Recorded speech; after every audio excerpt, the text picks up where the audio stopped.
This is the literal road to Lobstercon. We are driving through vicious New York traffic. Been having a little chat. Didn't get to record with Mike last weekend because I was working all weekend on like a last minute project booking that kicked my ass.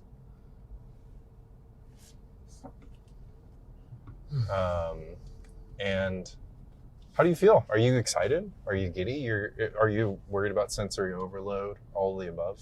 I'm cautiously excited. Yeah. Also, something I think about with long trips like this is like conserving energy for when I need it. So Yeah. Saturday's the day I'd like to be in peak form. Yeah. So you're just gonna ramp up. Take care of yourself. I'd like to take it easy between now and then, even though we're going up so early. Yeah, load up the thing. I mean, this is like this will be nice. You can participate as much as you want. Exactly. It's funny. I think some people in our house chat were just like, "Let's just not play on Friday." It is an option. It is an option. I think Friday is going to be kind of fun to like play the side event before the main event, because that's never been done before. Right. Other years, people get the main event out of the way and then want to play maybe some spice. Yeah. It's different to have them inverted because people maybe feel more compelled to get in real practice rather than let loose. And if you think about energy level, somebody who like grinds through day one playing the most difficult deck to play in pre-modern, like a real thinker's deck.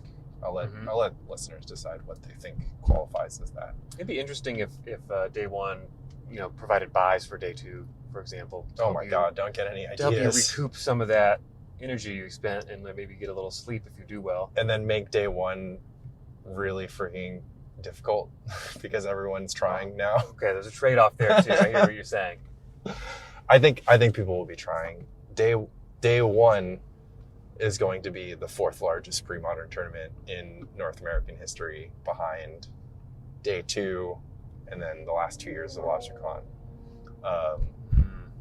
Or like not even. It might even be larger than 2023 con, because it was 2023 con we had like 150 something or whatever. And it was like a lot chiller. You could double draw in. Double drawing in is bullshit, by the way. So no double draw in. Single draw in, everybody does it. Double draw in after you start 6-0. I guess my apologies to Nick Mayo, who couldn't double draw in. I guess you really wish that the one-time Lobstercon top 8 could have been a double draw in. It was too large. We got a 5-rounder on Sunday, and I double drew in. Felt a little guilty about it. Oh yeah, 5-rounder. Yeah, but double drawing is like you said, it's kind of bullshit. Yeah, it's mathematically sound, obviously, at a 5-rounder with 20-ish people. That's just what happens, and that's why RCQs were total bullshit. But this was Grand Prix Andy Levine's house, so yeah, and there was cash on the line. You gotta freaking do it. So what's your? You went on a meditation retreat, so your gas tank should be full, right? I did. I was feeling really full after the meditation retreat for sure. And now you've just slowly been using all of it. Had a full weekend. Yeah. Refilling now. It was a good week-long silent retreat in Massachusetts. So on the way up, because the timing worked just right, I did go to the Massachusetts Monthly. Had some fun there. Any fun stories from that day? How did that go? I played a variation on Terrageddon. I ended 3-2-1. Nice. Perfect countdown. Yeah, right. So, what stood out about that? I had a great match with Rich Shea, and I was playing this version of Terrageddon that he thought of. I think people refer to it as aggro parfait. He refers to it as aggro parfait. He refers to it as aggro parfait. Sort of caught on. Other people call it Terrageddon with Gaia's blessing. Yeah. So I was on that. We have talked about it in the Discord. We've even played some webcam games, but we've never really met. So when we sat down to play each other, I didn't mention that we'd worked on it together, and he actually had no idea Through the match. that he was playing against his own deck. Yeah. Wow. Until the end, until the grand reveal at the end. You kind of like reverse catfished him, where you were the person that you were online rather than Right. When he got me at the end of game 3 and I revealed the abundance in my hand, he said, "I'm so sorry to beat you when you're playing abundance." And I said, "Well, yes, it's your deck." Well, it's kind of his deck. I did swap the splash from red to blue yeah, why for not? this past event, deciding that Pyroblasts are great and all, but have you tried Meddling Mage? Meddling Mage. It's good against a lot of things that Red Blast is good against, and then some. Yeah. I like Meddling Mage. I hated Meddling Mage. I liked it. I hated it. I liked it. I currently like Meddling Mage. Currently. So I tried 4 Mage. I tried 2 Annul as well in the Blue Splash that weekend. And Did you annul anything? I did. I got, a Tide, perhaps. I pointed one into Dreadnought. I don't think it resolved. Like it does. I was expecting to face more Dreadnought based on what I've heard about the Massachusetts area, but I did not face Dreadnought until round 6. And because I was kind of teched out for it, that matchup went really well. That's good. What gave the deck trouble was red-white goblins. Sure, yeah. So goblins with plowshares. There were Yeah. no Armageddon in it. I have seen lists doing that. But this just had 3 plows Yeah. main, 4th plow on the board with some disenchants. And when you plop down 2 blockers in front of a lackey, you generally feel pretty safe. He's got a lackey and 3 mana. What could go wrong? Well, the answer is a plowshares and a Gem Palm Incinerator all at once. Followed by a free commander. Yes, that did Yeah. happen too. Yeah. Well, I hate to blow the lid off that tech. Red-white goblins with no Armageddon. It's out there. I think it's interesting because plowshares is not that much better than. Is it that much better than even Vendetta? I guess you smother, right? You can just play Lightning Bolt, right? Most of the time. Yeah, I agree. In this case, no, because I did have the fast Exalted Angel. I did flip it. Generally against goblins, flipping an Exalted Angel really early, like on turn 3, because I'm doing the City of Traders Mox Diamond thing. I felt like, I think I got this one wrapped up, right? Yeah. And then it ate a plow. I was like, well, there went 7 mana. Yeah. It's kind of like 7 mana and you Stone Rain yourself because the City of Traders later as well. Yeah, 7 mana, game Double 4 Stone life. Rain, Cool. So that was a tough one. Oh, and then I lost to Rich Shea's Replenish deck. And Rich was sideboarding Exalted Angels as well that day. And I don't think he normally has creatures in his sideboard, but I didn't even know that. So I left in a few plows. And It didn't matter. You still lost. so in game 3, he's Exalted Angel, I plow. Exalted Angel, I plow. And then a third Exalted Angel. I only had drawn 2 plows, and the third one just kind of ran away with the game. Now, on reflection, I made a mistake.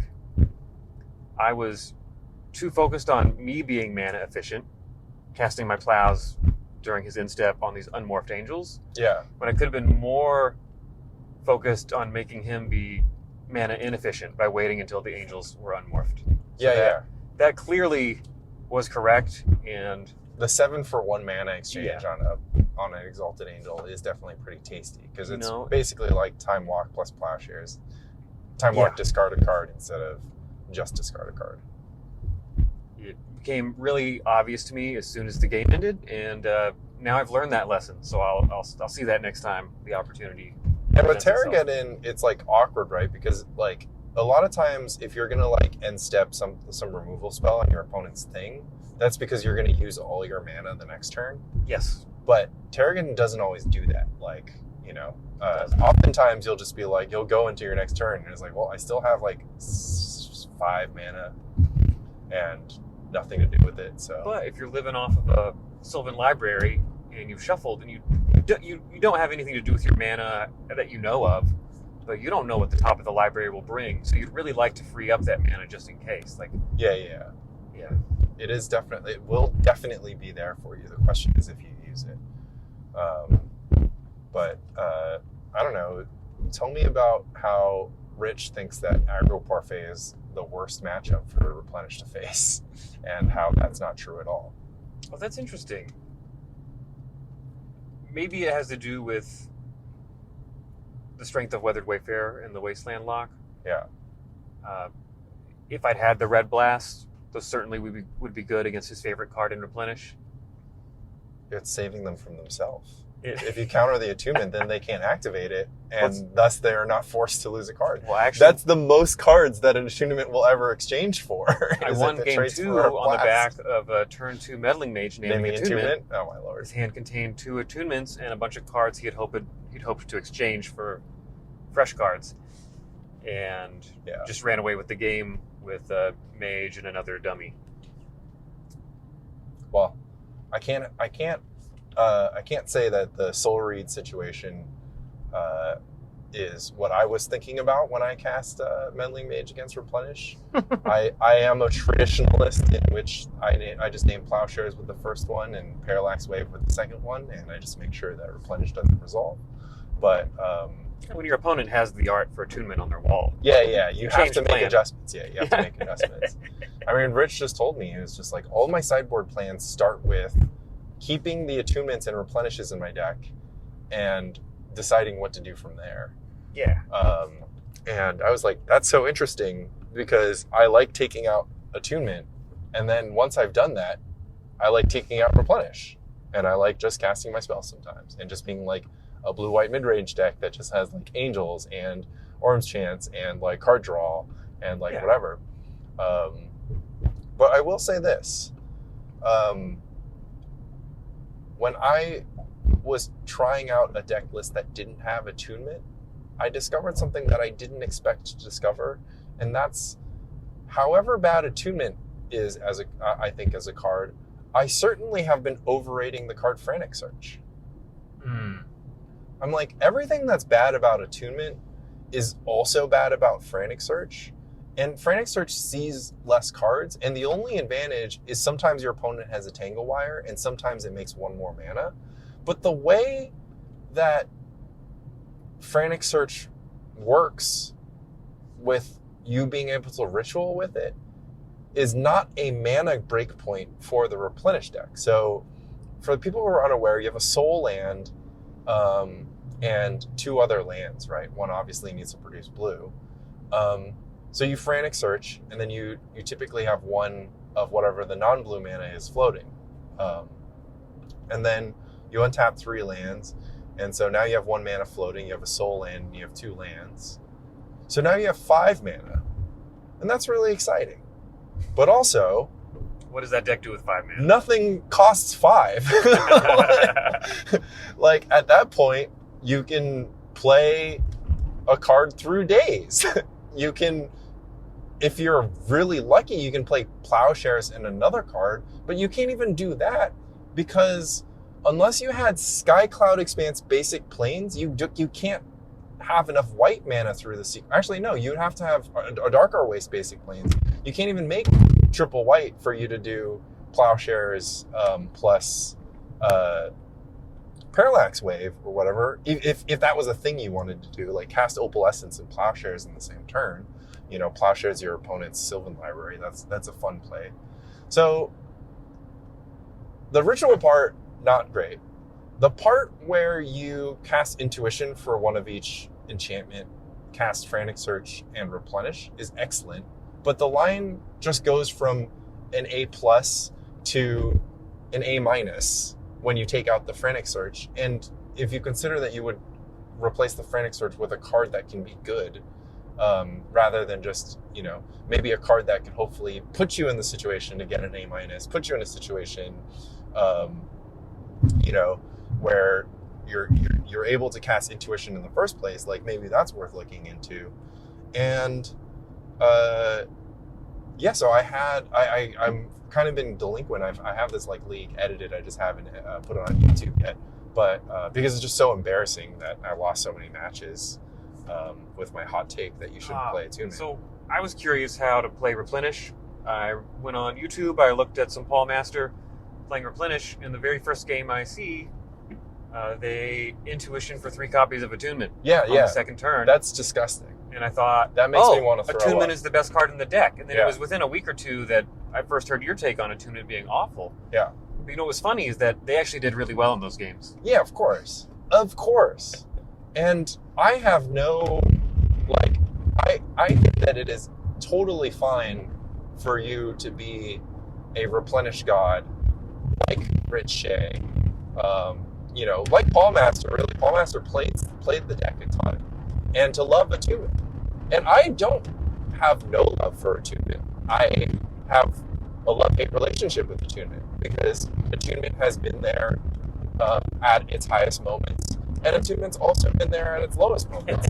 Yes. And the thing that I don't understand is how come people aren't looking, like, how come people, like, because I've also watched tape where the Replenish deck is in, like, you know, a situation where it maybe needs a sequence that requires it has 2 cards in hand, and Attunement is the fastest way for you to have 1 card in hand, you know, as fast as you can possibly accomplish it, right?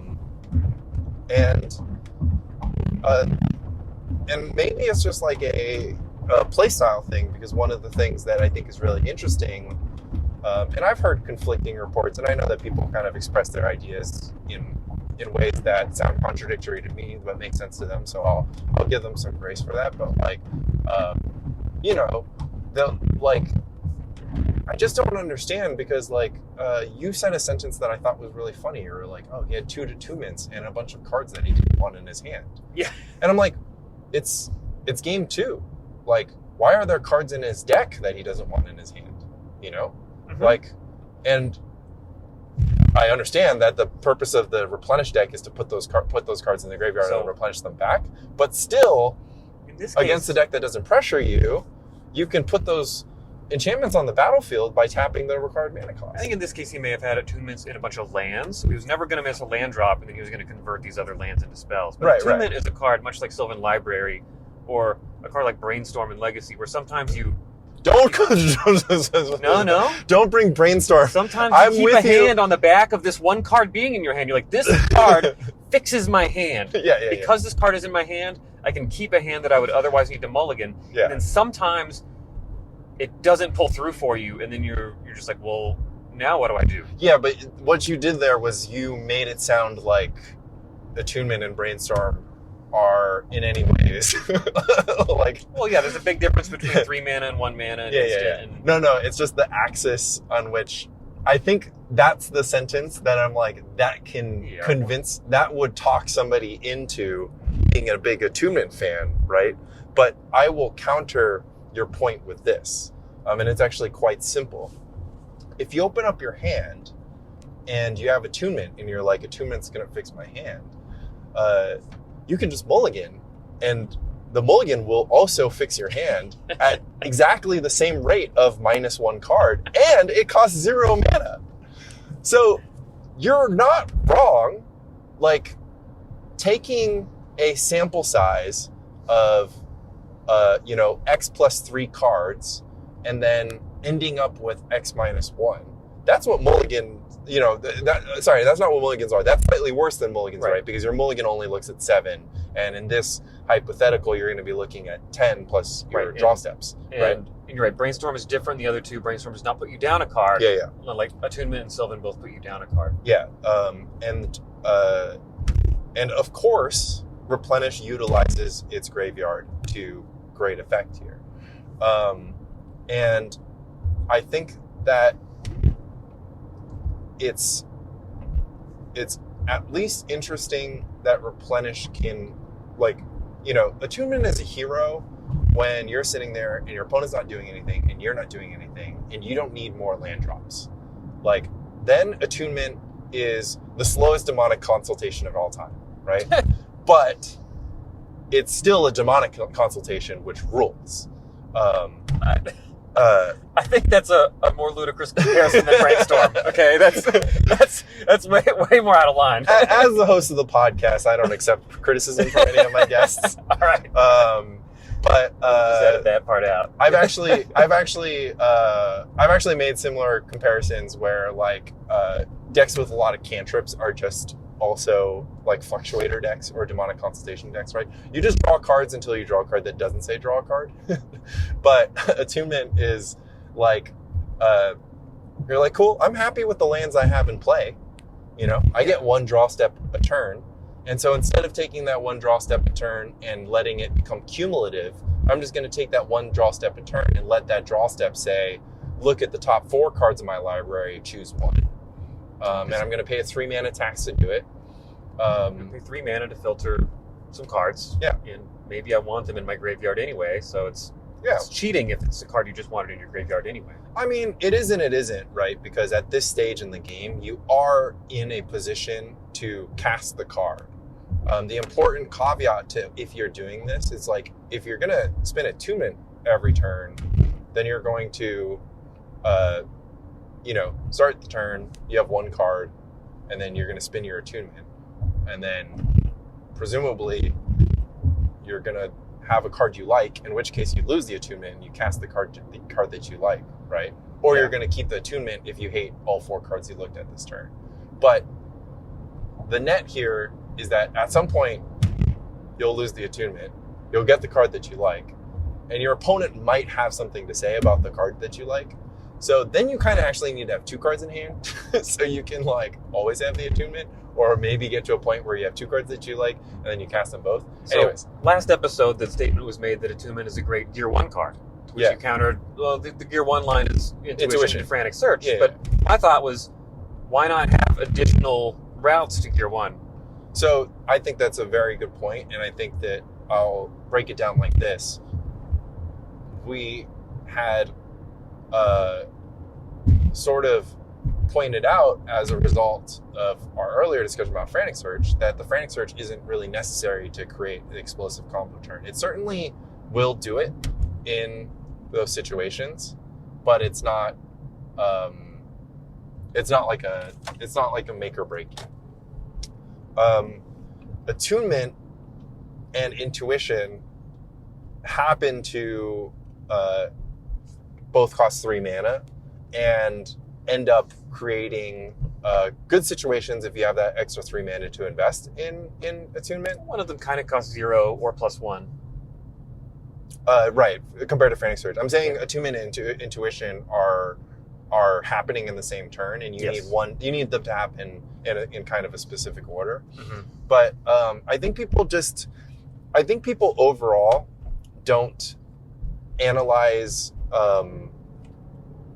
combo decks in a very robust way, because I think they identify that the combo wins the game and not like the things that happen to get to that point, right? And so one of the things for Replenish to win the game often is spending a bunch of mana over several turns, right? So once Replenish is cast, you're dead. And you will have this kind of splinter twinny kind of thing of just like, eventually I'm just going to get annihilated. And so I do need to be doing, I need a lot of stuff to happen well for me, and I need them to happen now, because like I'm under the threat of an eventual annihilation at the hands of this opponent that's just been slowly stocking their graveyard or whatever. But I digress as I try to merge onto this exit. The thing that I'm trying to point out is that I do not consider attunement to be part of a Gear 1 draw, because it adds a turn to that draw where, like the simplest thing would just go, the absolute best thing, because it uses the least amount of mana, is to go Intuition, Frantic Search, Replenish. Let's say Frantic Search isn't part of the equation. Then it's Intuition, Replenish, and then cast the third piece. And then the attunement's involvement would be like attunement, Intuition, Replenish, which is not strictly better than the no Frantic Search line, Clearly, strictly worse than the Frank search line. I would like to point out that attunement offers some lines where you don't need intuition at all. You just go straight from attunement to replenish and the game ends. Right. I was going to get to that, which is, that's ridiculous. Have you played the deck? Have you played the deck and opened up your hand and had 4 mana, blue, white, and one of each thing instead of like the awkwardest combination of like 2 Parallax Waves, 1 Tide, and no Seal Cleansing? Every time I have played the deck, and the only times I've played it have been at Andy Levine's, I have put the deck down in frustration because I died a mana screw or the cards don't come up right. Yeah, this is what's happening to replenish players everywhere. I've never had a positive experience with the deck. Yes, this is normal. I'm here to tell you that this is normal, and as a result, it would be very interesting to do what you can to improve upon this experience. And that is not to say that playing some ridiculous tech that you heard on the Spike Colony podcast is the answer. It's just that I want you to be as unhappy with this as I am. I want you to recognize the seedy underbelly that is, replenish completely failing to function in some percentage of games. Right. I'm saying you, the listener, not you, SWB. Okay. Yeah. If I wanted to assemble the trinity of Opalescence Tide Wave, I would reach for Landy Hoth. Right, you would use Oath of Druids. I would cast Mulch. That also has some attunements. Or I would just Oath all the stuff into my yard. Yeah, replenish. I've had more success with that deck. And then I get to fall back on my comfort zone of Terravore. I mean, your comfort zone should just be like some decks can't beat Oath of Druids. Right. I like that you brought that up because we have a podcast episode that we talked to Lan about it. I thought it was pretty interesting. I thought that it's a very theoretically sound deck, in like the way that it kind of does a number of things that are super interesting. And I played it in the PSS, which was a fun time. Oh, cool. It just has a good matchup spread and it's also just interesting. And yeah, I completely agree. I think that as far as ways to put things in the graveyard goes, I like how it functions. And yeah, it is important to point out that deck runs attunement, and I think it only has 2 or 3 copies. 2 usually. Yeah. Paired with 4 mulches. Yeah, so. But it has it with the mulch, and that's kind of like the idea is that, between itself and mulch, it itself can find mulch can find enchantments, and then attunements can find more mulches to help attunement itself not be as bad. And then mulch, the land spells that you draw from mulch, if they aren't lands with activated abilities, they're totally reasonable pitches to make it so attunement isn't putting you behind. Yeah. And you also have stuff that has a pretty nice amount of leverage, right? So an important thing is that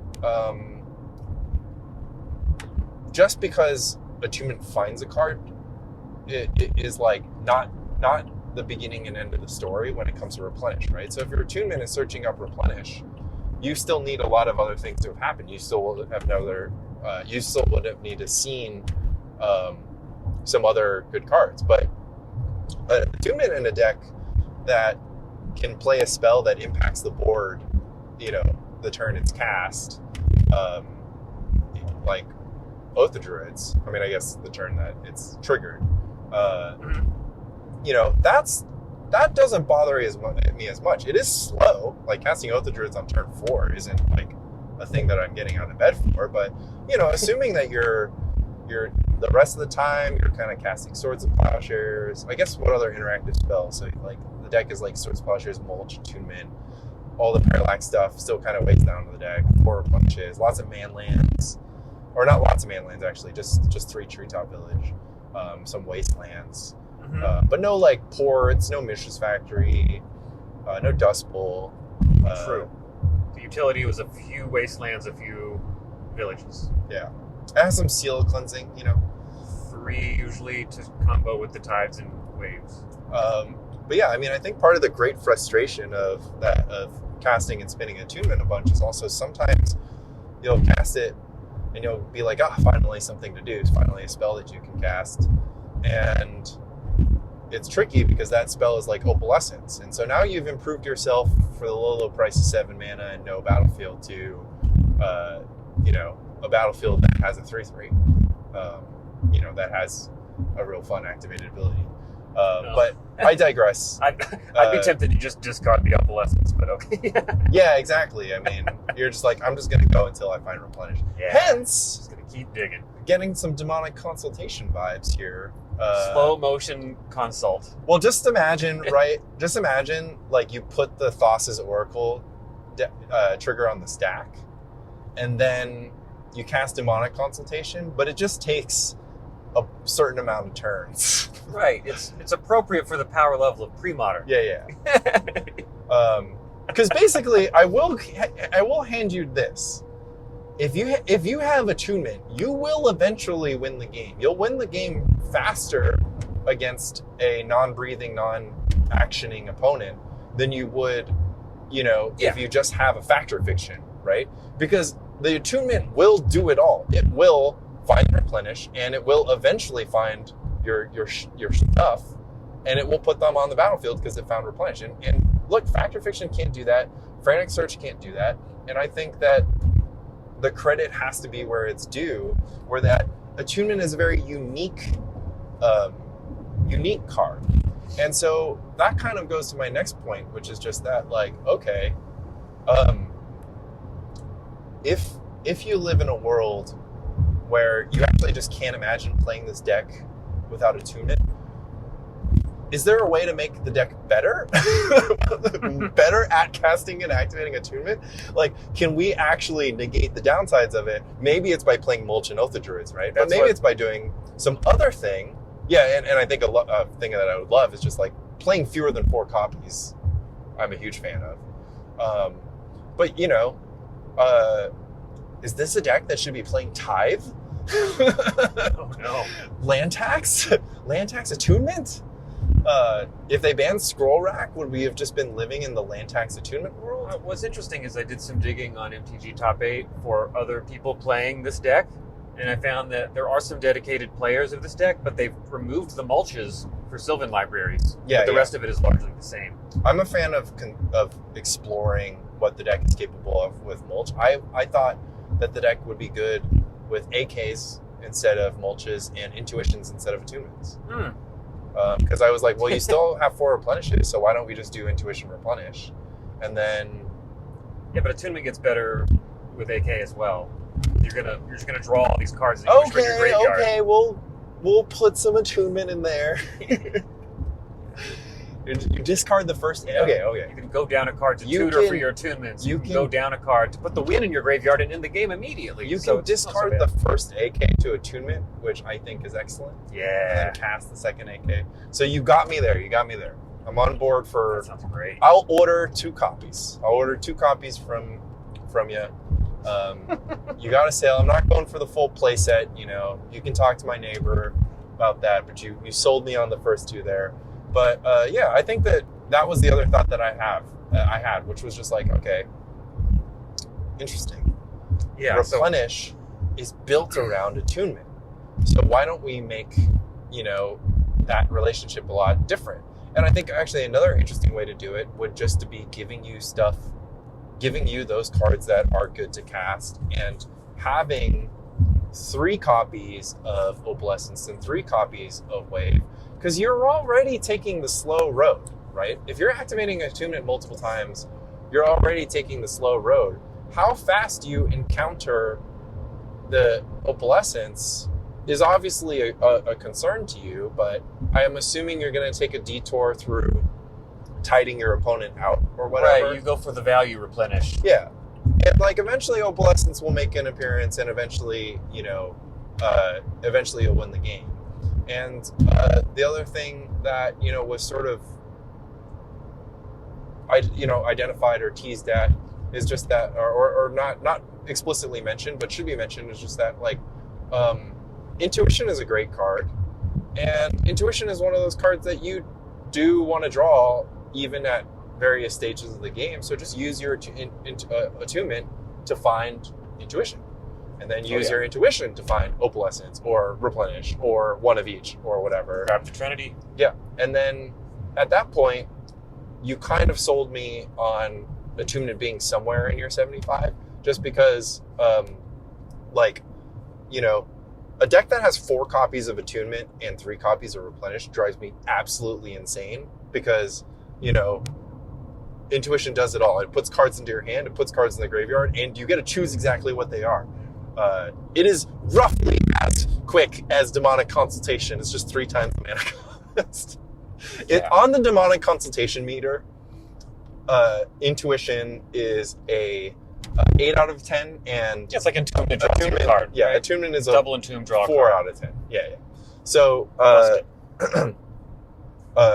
but if you are saying that you want to play 4 Intuition first and then 4 Attunement afterwards, I could be more inclined to follow you on that path. And so the end point is this. I have come around on Attunement in the most frustrating way possible, which is I've never been wrong about it in my entire life. I'm just saying that I've added more dimension to my viewpoint, which is that Frantic Search is a lot worse than, like, I was overrating Frantic Search. I've never overrated Intuition, and I have underrated. So, like, I've underrated the sort of hidden dimensionality to a card like Attunement, because it's not like Probe or Factor Fiction or Careful Study. It's easy to overrate a card that's banned in other formats. Yeah, that's true. But yeah, the fact, like, you know, I think this is the one thing that is pretty important, which is just that I'm like, oh, well, why would I want a repeatable card disadvantage effect? That sounds horrible. Like, when I can play a one-shot card advantage effect, or a one-shot card selection effect, or a one-shot card disadvantage, like looting effect, but it's also free.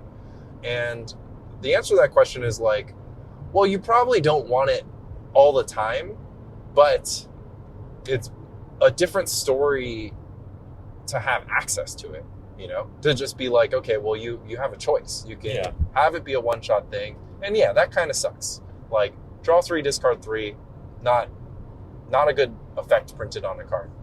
Going back to the match with Rich, game 1 was ended by Attunement into the nuts. Yeah, I mean, game over. I will. 4, I think.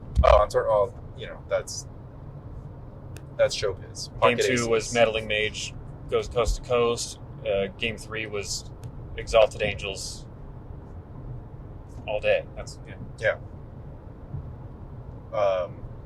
You know, and you can Attunement to find your Exalted Angel.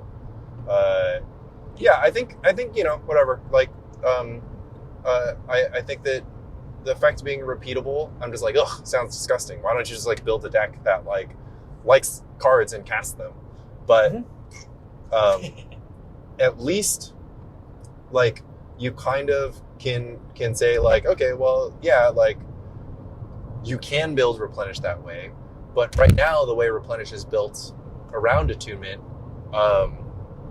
you know, is actually pretty good, and it kind of lets you do a bunch of BS, like play 26 lands and play 24 drops or whatever, you know. And so I'll give you that, Attunement Crew. I will still be vigorously searching for ways. I would not be surprised if you played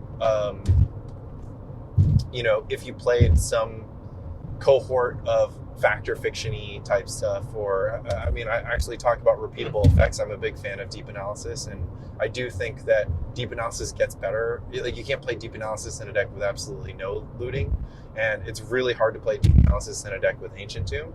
But it is also really hard to imagine not finding what you're looking for with deep analysis. But I will add, even though that's hard to imagine, it also just happens. I think one thing that you picked up on a little bit by saying like the deck hasn't treated you well, and I'm sure other replenished players will sympathize with, is just like, even with all the attunements in the world, sometimes you really do get completely non-functional draws.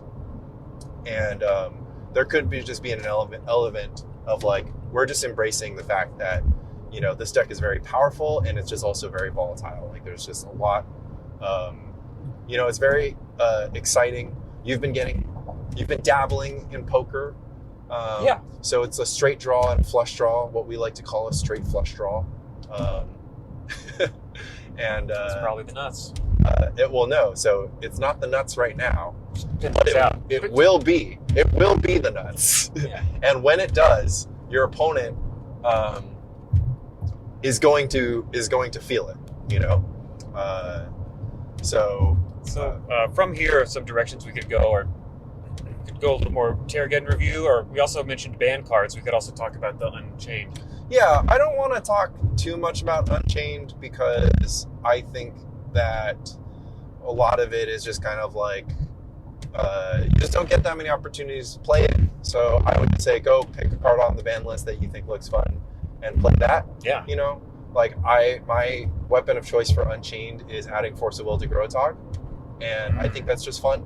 Right, because not only do you have Force, but you have Meddling Mage, so you can just name whatever your opponent's deck is built around. Yeah, absolutely. And I love that, and I know that that's not a very nice thing to do, but I don't care because I love playing Grotog, and I love playing Grotog with that I can play much more aggressively because I have this completely busted free counterspell. Oh yeah. That will, you know, let me play my mages and play my Dryads on turn 2 fully protected and feel amazing about it. So I'm one of 12 people who is disappointed that the Shockland event was canceled. Yeah. I was really excited about that because what it offered was the potential to both do well in an event and have a short day. So the two things I would like to do could both be possible. Well, if we then had you a should have small signed event. up for Pandemonium, single elimination, Guru Swamp for the winner. Maximum of 6 rounds will be Is played that the thing that starts at on Thursday. late at night? It starts at 6:30, but it ends by 12:30, and that's for the literal best 2 players out of 60. Everyone else goes to home early. I'll think about it. Well, it's too late. It's capped. Yeah, there's going to be people wanting to move the slot. But yeah, maybe I missed True, and that's okay. My thought when I heard that an event started at 6:30 was, that's too late for me. F no. But then you find out that it is 4-0 makes the top 4 cut. And then at that point, you're like, okay, well, that's good. What I saw is that it started at 6:30 and there was a cap of about 60. Yeah. So my mind went to, well, that's a lot of rounds. Yeah, but it's actually 4 rounds. Yeah, it's 4 rounds, undefeated. It is actually, like, it could have been 6 rounds of single elim, but, or just single elim period. It could just be single elim, right? Yeah, that'd be nice. But they're going to prize out people who finish 3-1 for some store credit to make it, of course, not like, you know, just taking money from people. But, you know, I thought it's a perfect structure for the night before. You just got to go, you got to show up, and you're like, I hope I lose so I can go to bed. But if I win, I get a Guru Swamp or foil Karmic Guide, foil Oli Rod, which is exciting because I need an Oli Rod for the weekend to play in my Bant Survival deck, and whatnot. Oh, and my Bant Survival deck finally hit YouTube. So if you're listening to this, shout out to YouTube.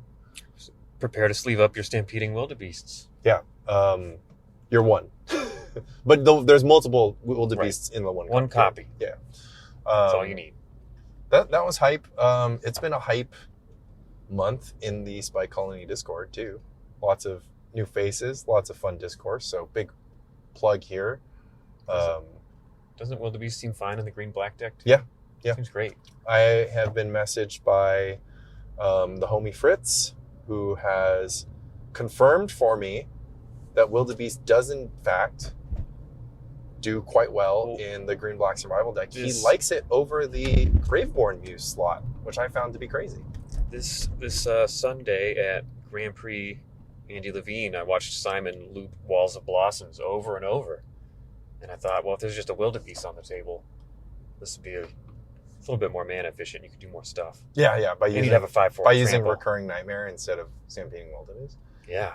Yeah, I mean, Stampeding Wildebeest will do a lot of things that Recurring Nightmare can do with Drained Hermit and Wall. It only returns green creatures, correct? That's correct. So it won't bone shred. Won't bone shred. All right. Won't shred any bones. Oh dear. What am I supposed to do? What side are they We're, on? we're gridlocked. They're directly behind us, but there's nowhere for us to go. I think you're doing the right thing by trying to go right. Yep.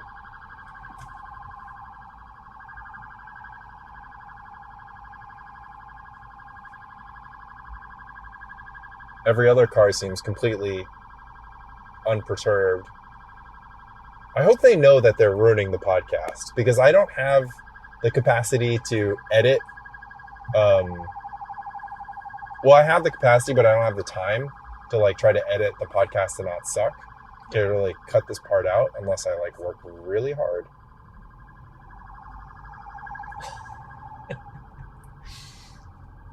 I mean, there's just nowhere to fucking go. Is there not an emergency lane for this guy? Woof. Okay, so not too much to say about Unchained. Yeah. I don't need to go into what I built, but I took a deck that I already had built. I jammed 4 cards into it. I'm good to go. Yeah. Just take add 4 strip mine to anything, right? At the other end of the spectrum, you could build around a card like Balance, which I think involves making its own deck, but that deck rules because once Yeah, it it casts does. Balance, the game is over. mulligans so well. Like, oh yeah, that's a good mulligan. Be like, Mulligan into Plains, Mox, Diamond, Balance. Yeah. Maybe I Lotus got Petal, no cards. You have no cards. maybe an Orm's Chant Yeah, why not? That's all just good. to clear the way. Yeah. How do you feel about no permanence and no hand? Yeah. You heard of the Parallax Tide card? You've heard of the Mind Twist card, but wait till you've heard Okay, of so round Tide one. Twist. Round 1 in Massachusetts, my opponent is playing Tide still. Yeah, I mana screw them. love it. They salt off, throwing cards when the match is over, real mad. And the Oh. whole time I'm just thinking, What? the whole point of your deck is to take away my lands. I don't think I can sympathize with you. They're like, ugh, so ridiculous. Yeah. There's these wastelands. So ridiculous that I have Weathered 26 Wayfarer, lands, yeah. and this Weathered Wayfarer ruined my day. Yeah. And I was also, again, I was playing Gay's Blessing, so once I ran out of wastelands, You I just just go shuffled 3 more into my back deck. to the store. Yeah, it almost felt like casting loam, but not quite. But I drew them more slowly, and then Jesus. continued to wasteland them every turn. I'm gonna say, don't salt off. It's Don't understandable. Don't salt off over land destruction, period. But or don't salt off, period. But certainly don't salt off over land destruction. Like Yeah.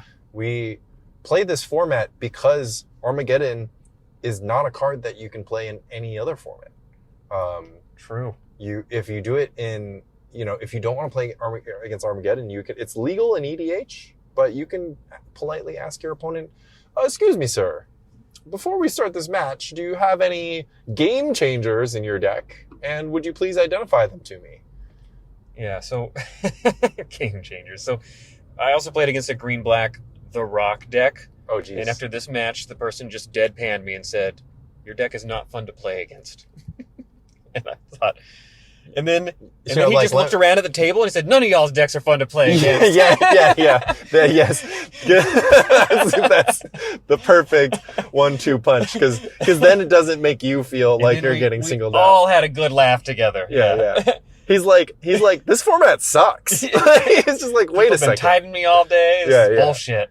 I Tiding think- me, Armageddoning me. I just want to cast spells, man. I think there's like a 2 pre-moderns happening here because like it's basically just your friend comes up to you and you're like, hey dude, you should try pre-modern. It's super fun. And you're like, oh, what's fun about it? It's like, okay, so there's this one deck and it makes it 2 mana 12/12 and it plays a bunch of bullshit counter spells so that it survives. And trust me, there's no way to beat it. I'm like, and there's this other deck that plays this blue enchantment that you've probably never heard of. And it's just a one-sided Armageddon. And here's the best part. There's this other deck that plays both those things. And the other deck's trying to beat it also just play more stuff that destroys your land. And then, like, let's not forget that getting Goblin Lackeyed, Fire Blasted, or Survival of the Fittest is not like a fun thing for you to have done to you without your consent.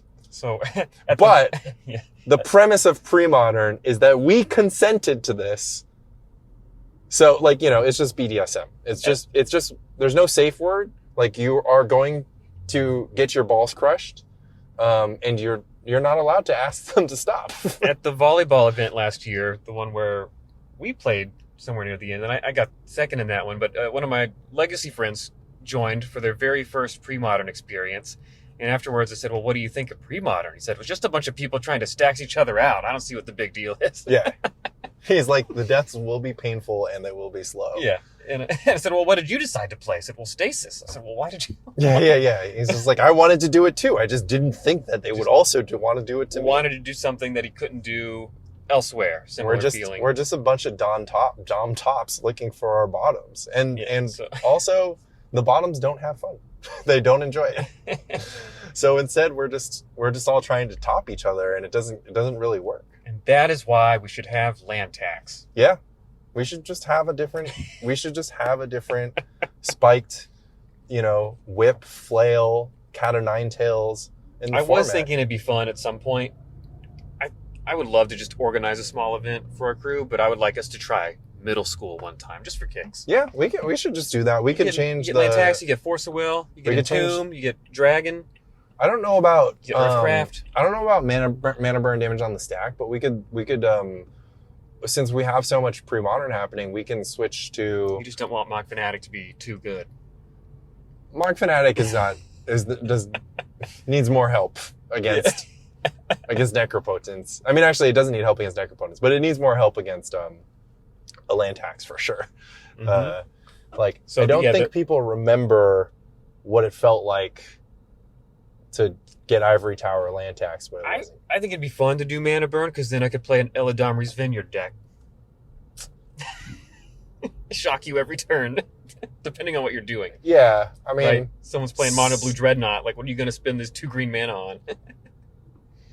I don't know. Not actually good, right? It's funny, not good. I mean, that's the dream when you have Eladamri's Vineyard in your deck.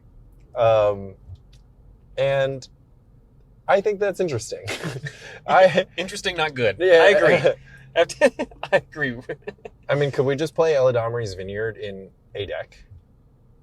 It doesn't make mana the turn you play it, because it's not at the beginning of your next main phase or whatever, right? So like Carpet of Flowers. Yeah, so I think that's your opponent gets the mana problem. First. Yeah. And they get no first. Penalty for not playing green. So it's really not a playable card otherwise, is it?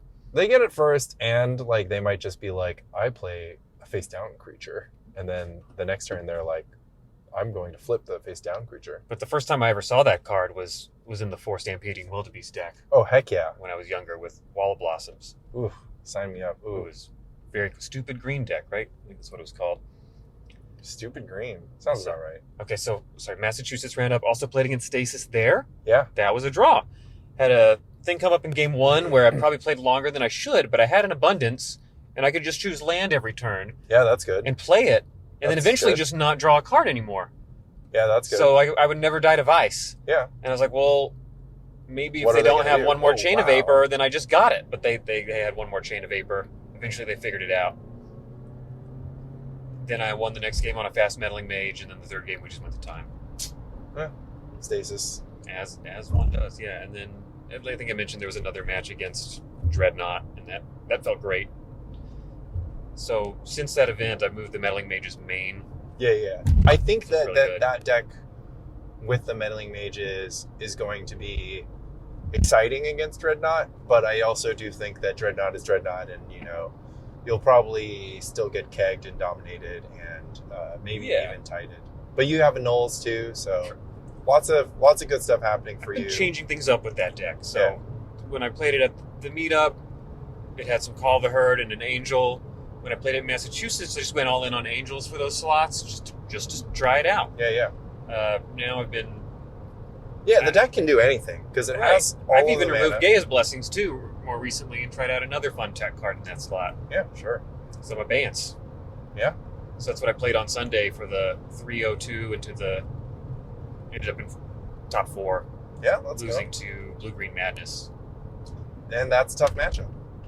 Even without survival. Really tough matchup, and then just never saw a plow for the waterfront bouncer. Yeah. And it ended me. The never saw a plow experience is one that I think many Tarragon pilots will sympathize with. Because that deck does necessarily have to be built in many ways to have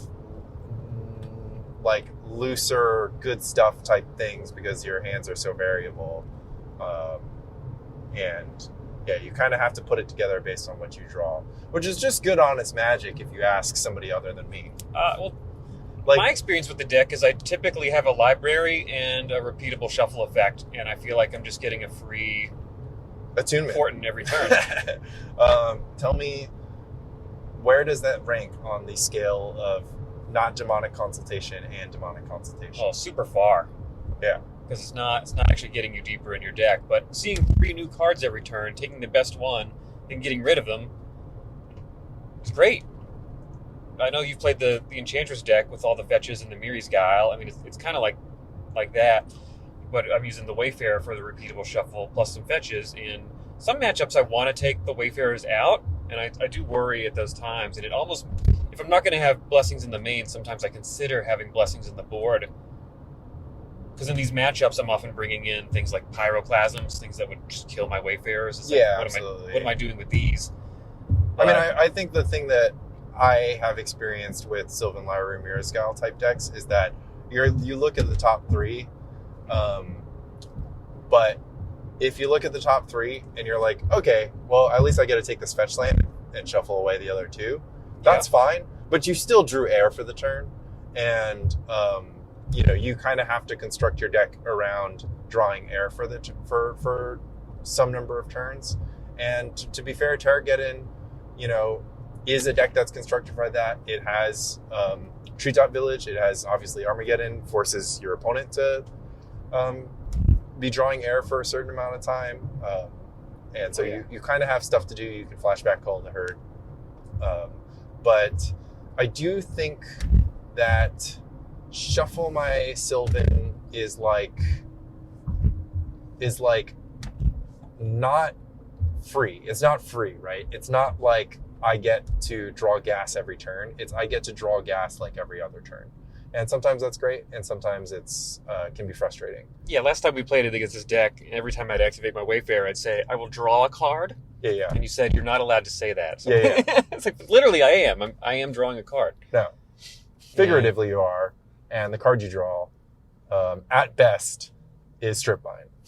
So sometimes it's a cycling land. Like, I got the cycling land, so I have a couple clues. But once I've worked through those, maybe I'm going for Wastelands. Yeah. Ports. 2 mana, draw a card. You're invested in this 1 mana 1/1 already, so you're -1. But 2 mana, draw a card, nothing to write home about. Nothing to write home about. When you combine it with the selection engine, because you have a Sylvan too, and if you don't have a Sylvan, then what are you doing? Why don't you mulligan to Sylvan? So trust me, I like this better than a deck that has Withered Wayfarer and doesn't have cycling lands. But I do not like it very much. But I think that it does make me think, because I'm realizing now that Billy's deck doesn't have cycling lands, and now all of a sudden I wonder what it would look like if obviously a survival you only want deck, 1 or 2, right? You would want 1 or 2, but it wouldn't be the worst thing in the world. Right, so your Wayfarer can actually draw you 1, maybe 2 cards. Right. But also, survival is like a deck that kind of wants to hit its land drops. Obviously it wants to hit them untapped so it can do the thing right away. Mm-hmm. But it's still kind of good to hit your land drop. It's good to hit your cradle. It's good to that just turns the whole game into easy mode. But survival as a deck This is the full loop on it. It's just that the survival deck wants to play basically 4 birds, 4 wall of roots, right? Yeah. And then if you play 4 birds, 4 wall of roots, you want to be running 18 lands, not 22. So I think it'd be very interesting if you played cycling lands, so that you could play a deck that has all the birds, has all the wall of roots, and has all the lands when you need them, but can cycle when you don't. Especially because sometimes you have survival in play, and you're like, I need to draw a creature. I like it, but I might not count cycling lands towards your 18 lands. I mean, I think it's like hybrid enough. And then also cycling lands are like sneaky fixing in the sense that they like can make your source count resemble functional. And then of course, if you have that source, then you just get to draw a card. But this is a brand new thought, so I would have to see how it plays out. Like, obviously tempo matters, and cycling lands are not tempo. Just don't keep a hand with a cycling land into your opponent who's on 23andMe. Yeah, and get got by a Sabo's web. Yeah, it is true. It's happened. You will. Did you play it against Levine? So, the day before, got in some testing, and I piloted 23andMe, and then I played against it. And I gotta say, it's a lot of fun to play. Oh my god, so much fun. I don't know what to say here. Maybe, and it was good. It was really good. All right. I don't think it had the best day on Sunday, but it was good in testing. Okay. I mean, you heard it here first, everybody. Everybody wants to know the list. And right now, there's only one way to get it, and it is hilarious. I did promise that all Spike Colony content would be free, but you can only really find the deck list in our Discord. So link in the description for how you can manage that. Don't even try to Google it. Don't even try to Google it. AI will tell you that 23andMe and Magic the Gathering are not related. I mean, I'm sure that you can build the deck to be quite good. You can build a blue-white control deck that has Gaia's Blessing to be quite good, and you just don't have to play Dismantling Blow and Sabo's Web. I'm sure that this can be done. But I think the thing they learned that day was capsize. Just capsize your web.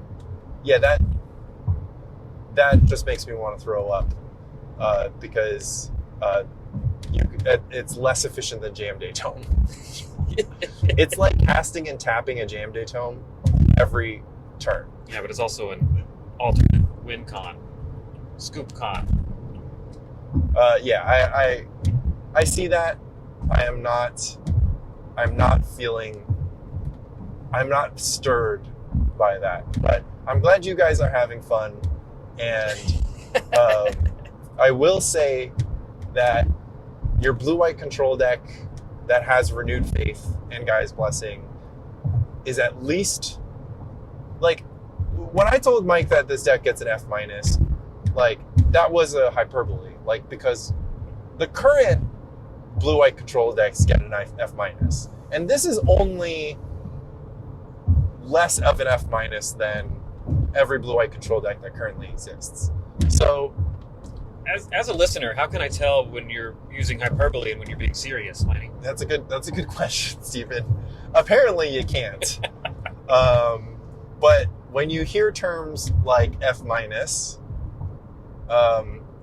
it's also tough considering like my podcast co-host, right? Because I think Mike and I bring out the worst in each other, which is part of the dynamic on the Spike Colony podcast. It's part of the fun. Absolutely. I mean, in general, when I hear someone speak in absolutes, I discredit what they're saying. Yeah, no. And I would just like to say that I deserve to have the most charitable outlook on anything that ever comes out of my mouth at all times. Which, that sentence there is a hyperbole, but I do want it to be true. So, take that with you. Aspirational truth. Yeah. So take with that what you will. No, I think that the pattern should be, first, somebody says something crazy. Like, attunement is unplayable. And then the next person says, well, attunement can't be unplayable. right? Yeah, You it's basically demonic consultation. Yeah, you must be exaggerating. And so at that point, the person will then have to present their case. And then at the point that they're presenting the case, I would like our listeners to change gears from being like, oh, this podcast host is just talking out his ass, being emotional, being hyperbolic, to, oh, there's some interesting things that are valuable for reasons beyond entertainment value. And I hope to get better at that, as there have been some frustrating miscommunications, not like earth-shattering, but frustrating miscommunications between, myself and our listeners, where I'm just like, surely you can't think of, I thought I was being serious when I said that this is just like the most complete stupidest whatever, worst whatever. And I accept that maybe it is totally reasonable to think that that I was being serious. Can I hit you with another as a listener question? Yeah, no. I love this segment. This segment's fun. I've had kind of a theory that you've actually had your Lobstercon deck locked for months. You know exactly what you're going to do. Oh, heck and yeah. This whole indecision thing is a bit, and you're extremely committed to this bit because it makes for better content than, hi, my name is Lanny, and I know that I'm going to play Grow a Tog. Yeah. It's a bit, right? I will tell you that I cannot confirm or deny the thing that you've just said. But I will tell you that last year, Year of Our Lobster 2024, I had to send Andy Levine home with the deck that he was offering to lend me, like the night before, like after midnight. So we were hanging out. It's Thursday night, pre-modern. Sent him home, like out of my sight. Sent him back to his hotel. No, it was just like, I'm leaving. And he was like, do you want to hang on to Green Red Oath Bonza in case you change your mind? And I said no. And that's when I made the decision for sure that I wasn't going to play Green Red Oath Bonza, a deck that I knew was for Lobstercon 2025, I thought it was probably like the smartest deck to play, if I reflect upon it. Because sorry, you mean 2024? Last year. 2024, yeah. Last year, I thought that deck was the smartest deck to play. I thought that Replenish didn't actually beat it that often. I thought that it was really good against the kind of Dreadnought decks that had existed up until that day. And I thought that if I played it, I would do great. And I don't know why.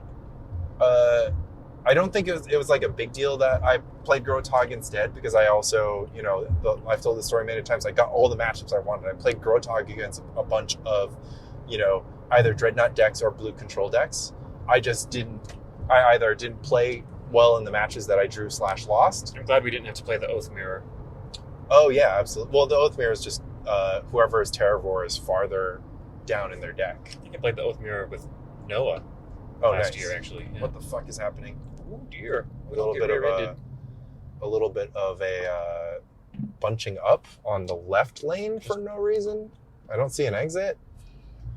The joys of driving in the Northeast. Let me tell you, traffic is bad in California, but like the way in which it's bad feels less bad than it is in, like, for instance, the New York to Philly drive, or of course the drive we're doing right now, which is New York to Boston.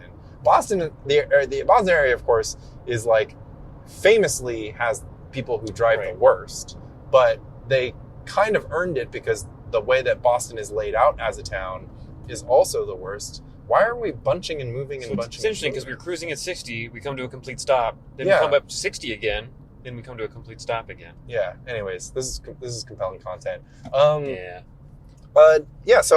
last year I was like horribly, I had horrible indecision, and what I reflected upon was like, I just didn't prepare enough. And then this year I felt like I was set on preparing. Yes. And I just kind of realized I couldn't possibly prepare for this. Like I couldn't possibly get all the work that I need done for this. I couldn't even like. I think that one of the things that surprises me about preparing for tournaments is that the preparation time is very odd. Like it's not like a relaxing thing to do to like stare at your deck list and like, you know, come up with ideas and like put those ideas to the test, right? Like, you know, the thing that Raska did of playing a match against himself on Moxfield, like the way that he does it is like pretty funny. He loads up the opposing deck on Moxfield and then he has the physical deck in paper in front of him. Mm-hmm. And so he has a digital opponent and then, but he's goldfishing like with a paper deck. You can just use Cockatrice to play both sides. Or if you own both decks, I have done this. Since listening to that episode, I have tried this at home too. Yeah. And so this takes like a lot of time. And I just didn't do it, like, because one, you have to know what deck you want to play to really devote this much effort, right? Because I'm not going to sit there and be like, oh, like, I want to see what happens if I play, you know, whatever card in Replenish against Terrageddon, and then just decide that I'm not playing Replenish. That just feels like a waste. I'd rather first figure out the deck that I want to play, and then just kind of, like, use this method to figure out what the deck list should be. And I couldn't decide last year. I couldn't decide this year. I mean, last year I didn't even know that that's how hard I should prepare, because the year before I was just like, I'm just going to play a deck that I don't lose with that often, and that worked out. And then I think last year, I was put a little bit more to the test, and so this year I was just like, okay, I'm just going to do it. I'm going to Raska this thing. This is my Super Bowl. This is the tournament that I'm going to be more prepared for than I've ever been in the world. And I haven't had time to do that, and as a result, you know, I do have some indecision. But the other thing that I would add is that the side event thing has added a new funny dimension, where if I am going to play two different decks, one more competitive than the other, I am entertaining the idea of inverting it such that I play the hard deck, the sweaty deck on day one, and the rogue deck on day two, because basically I am going to warp reality to support both conclusions, to support opposite conclusions, which is if I play a great deck, a rogue deck smasher on day one, then I'm going to smash all these rogue decks on day one, right? Yeah. And then if I play a rogue deck on day two, I'm going to smash all the sweaty decks with my rogue deck. Both these things can't be true, but I'm just going to con myself into believing that's what's going to happen. But look, if we're honest, like look at what decks are top 80. It's Terrageddon, Survival Rock, Dreadnought, and Replenish. And if you want to be in the top 8 of a tournament, I think you should probably play one of those 4 decks. I think that Dreadnought and Replenish Dreadnought's above Replenish, which is above the other 2. And that's on vibes, because on numbers, I'm sure Dreadnought is just basically in the mix. And honestly, on conversion ratio, there's probably like a ton of Dreadnought players that don't convert, whereas like on average, more Replenish players might be converting, and whatever. And I think that if you want to top 8 a tournament, you should just play one of those decks. And you can play Goblins or Burn, and I'm not going to hold it against you. But outside of those 6, Tide Control maybe will be like the final deck. So outside of those 7, I would just be like, you are overthinking it, which is okay, because you look like a genius when you speculate and you hit, you know. Mm-hmm. And like I think that we could be telling a different story if the Raska deck didn't, you know, win both days, like top 1, right? If it was like in the top 16 and people were like, oh, that's funny, like right. If Blue-Black Dreadnought had won, what kind of year would we have had? Yeah. Be a little bit different. Yeah, it would have just been like, oh, you know, somebody's just trying to, you know, somebody's getting interesting, somebody's getting creative. And it wouldn't have been like me trying to shake everybody by the shoulders and be like, listen to me, this is the best thing ever done. And look, I do think that that these decks exist, maybe band survival is it, you know, like that there are these, like, pursuing glory of top eighting a tournament, winning a tournament, that's one thing. Pursuing the glory of top eighting or winning a tournament with something creative is absolutely more rewarding than just the wins in of itself. And Agreed. it's absolutely worth chasing that. And you have to accept that you are annihilating your chances of success when you do that. Like, you are ripping them to shreds, and that is only a little bit of hyperbole, in case you're wondering. Because what happens is you talk yourself into thinking that that would be better than if you played a good deck. And I think that instead what you should do is, like, I would probably win more matches on average if I just played Dreadnought at this event. But I am going to cut out the nice rock solid thing of I'm probably going to win the majority of my matches, and just be in the situation where 9 times out of 10 I'm going to crash and burn, but 1 time out of 10 I'm going to just hit the jackpot, and it's going to be, you know, it's going to be more valuable to me, more exciting, and more important to me that I took this shot than, you know, than top 8ing 5 straight Lobstercons. Would you rather win with Dreadnought or top 16 with a brew? Oh, win. Win. Okay. Win with Dreadnought or top 8 with a brew? Win. Winning is important to you. Winning a tournament is immense.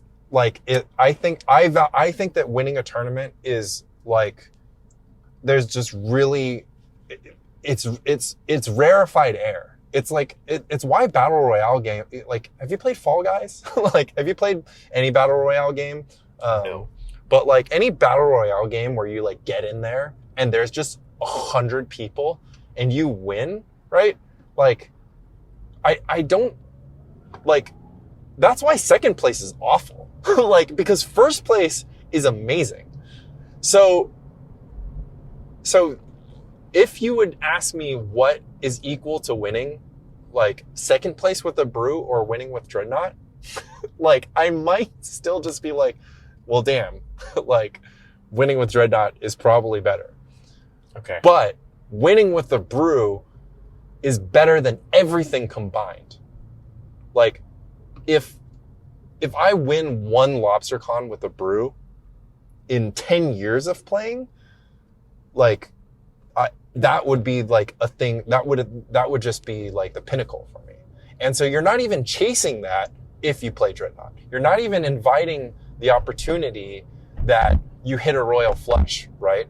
Unless you put a bet on your you know, on your 10 jack suited or whatever. So I think that and for the context, 10 jack suited is not a great hand. It's a good hand, it's not a great hand, right?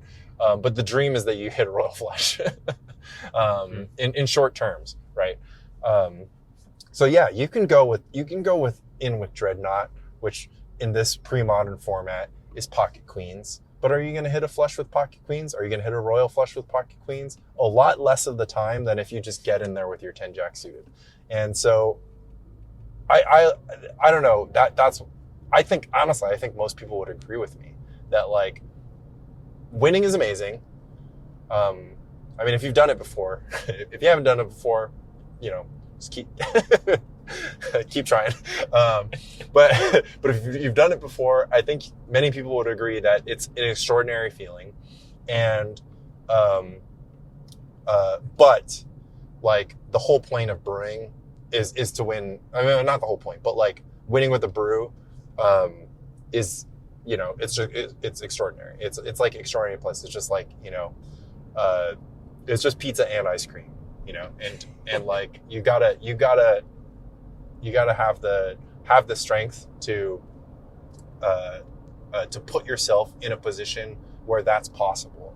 And I think that in previous Lobstercons, there was a little bit of a vibe where it's just kind of like, look, I'm never going to win the Lobstercon main event with my brew, you know, with Jund or, you know, gosh, chance encounter.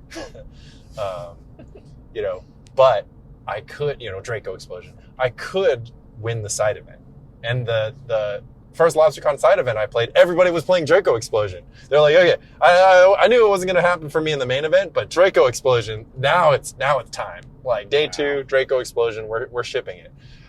So that's going to be different this year, but I do think that there still is an element of like, of chasing that high and taking a shot with your pet deck.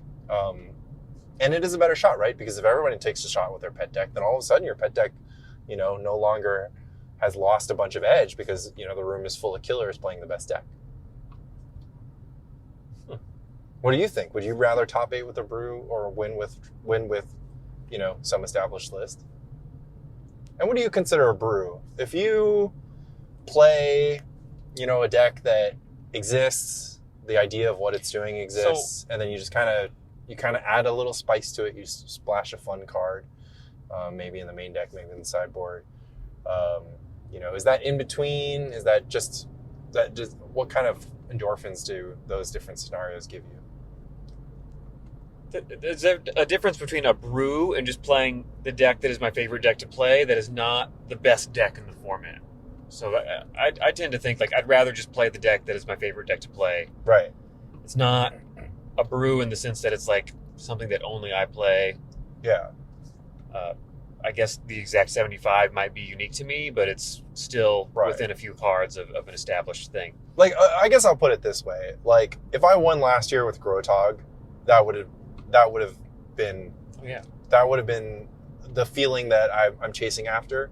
Because Grotog is the deck that I didn't invent, and I don't do anything that other people haven't thought of or don't have access to.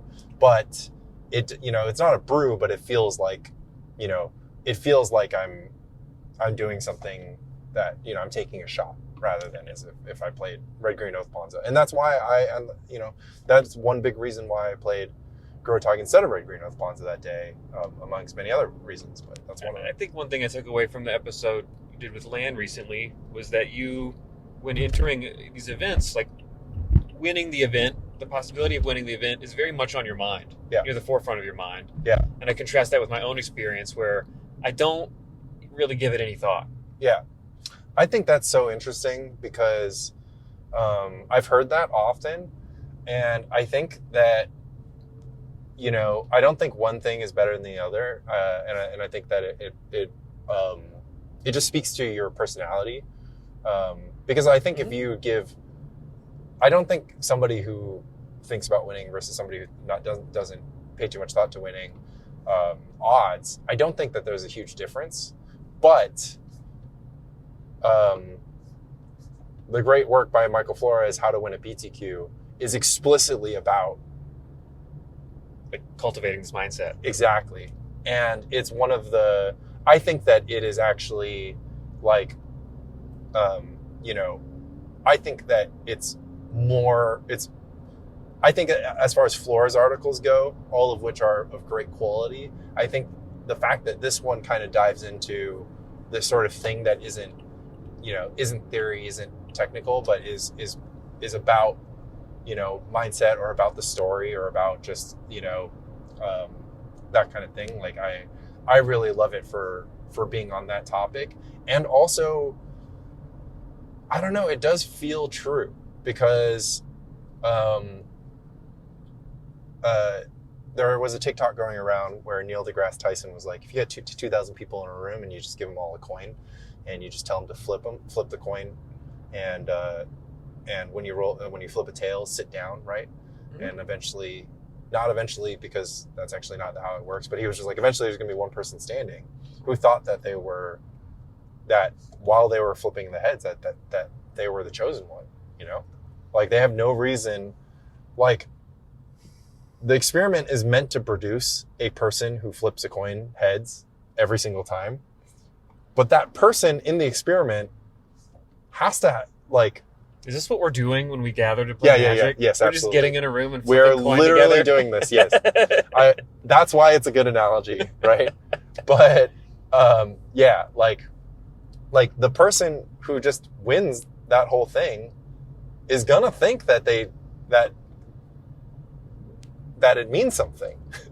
And like, it's weird. It's kind of the only religion I believe in, which is believing in yourself, right? Oh, Because it has no, like, whether or not you believe in yourself functionally, like, obviously being confident helps your gameplay, whatever, but let's just put all that aside. It doesn't matter if you like are like, I'm gonna win it or not. What matters is your matchups and, like, if your deck is good and all this other stuff.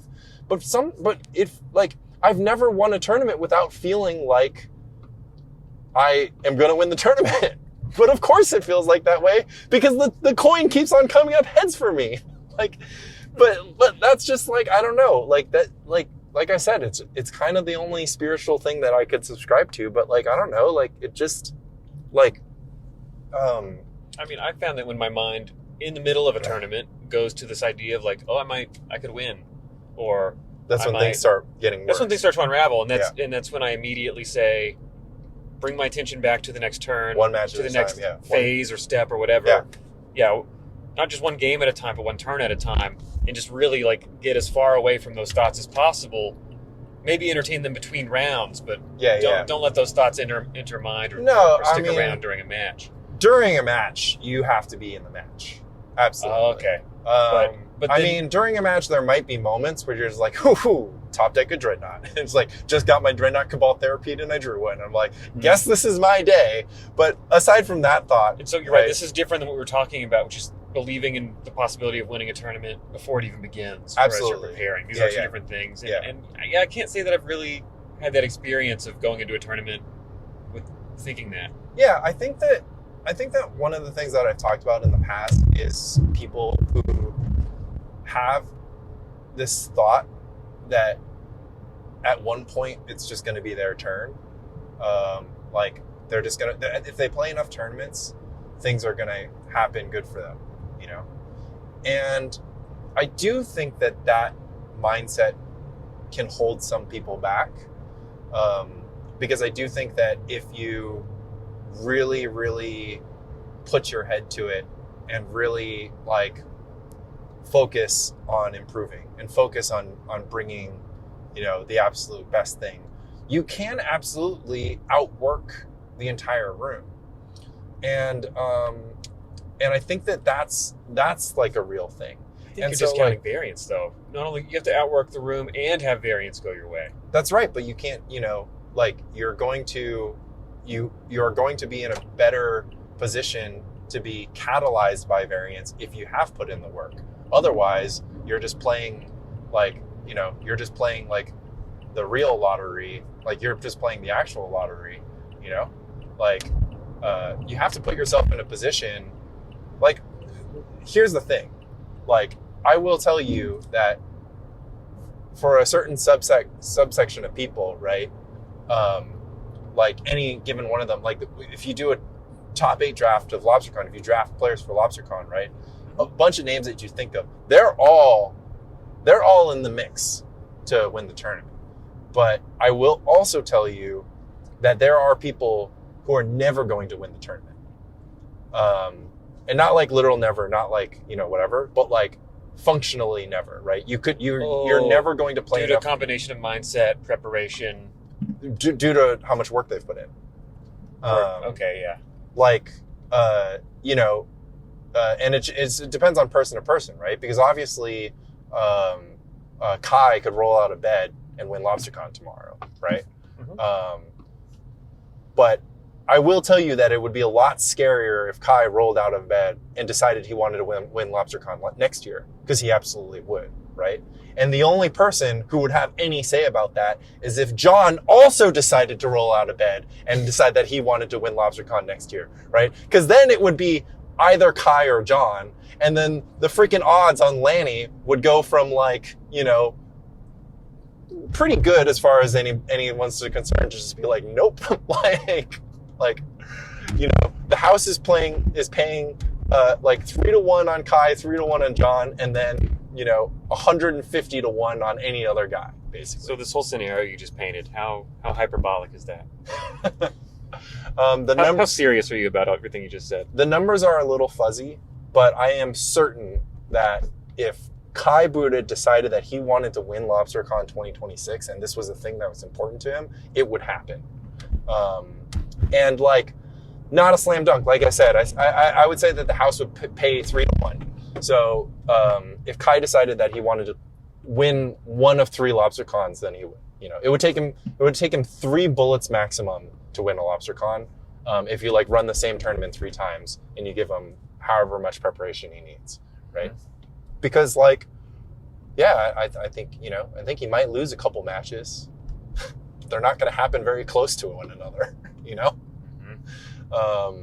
And guess how you win tournaments? It's just like when you, like, that's the point, right? It's just like, what's variance? Okay, well, variance fundamentally, or not fundamentally, I'm not going to hyperbolize here, but one way to look at variance, right, is just the distance in between your losses, because you're not going to win every match.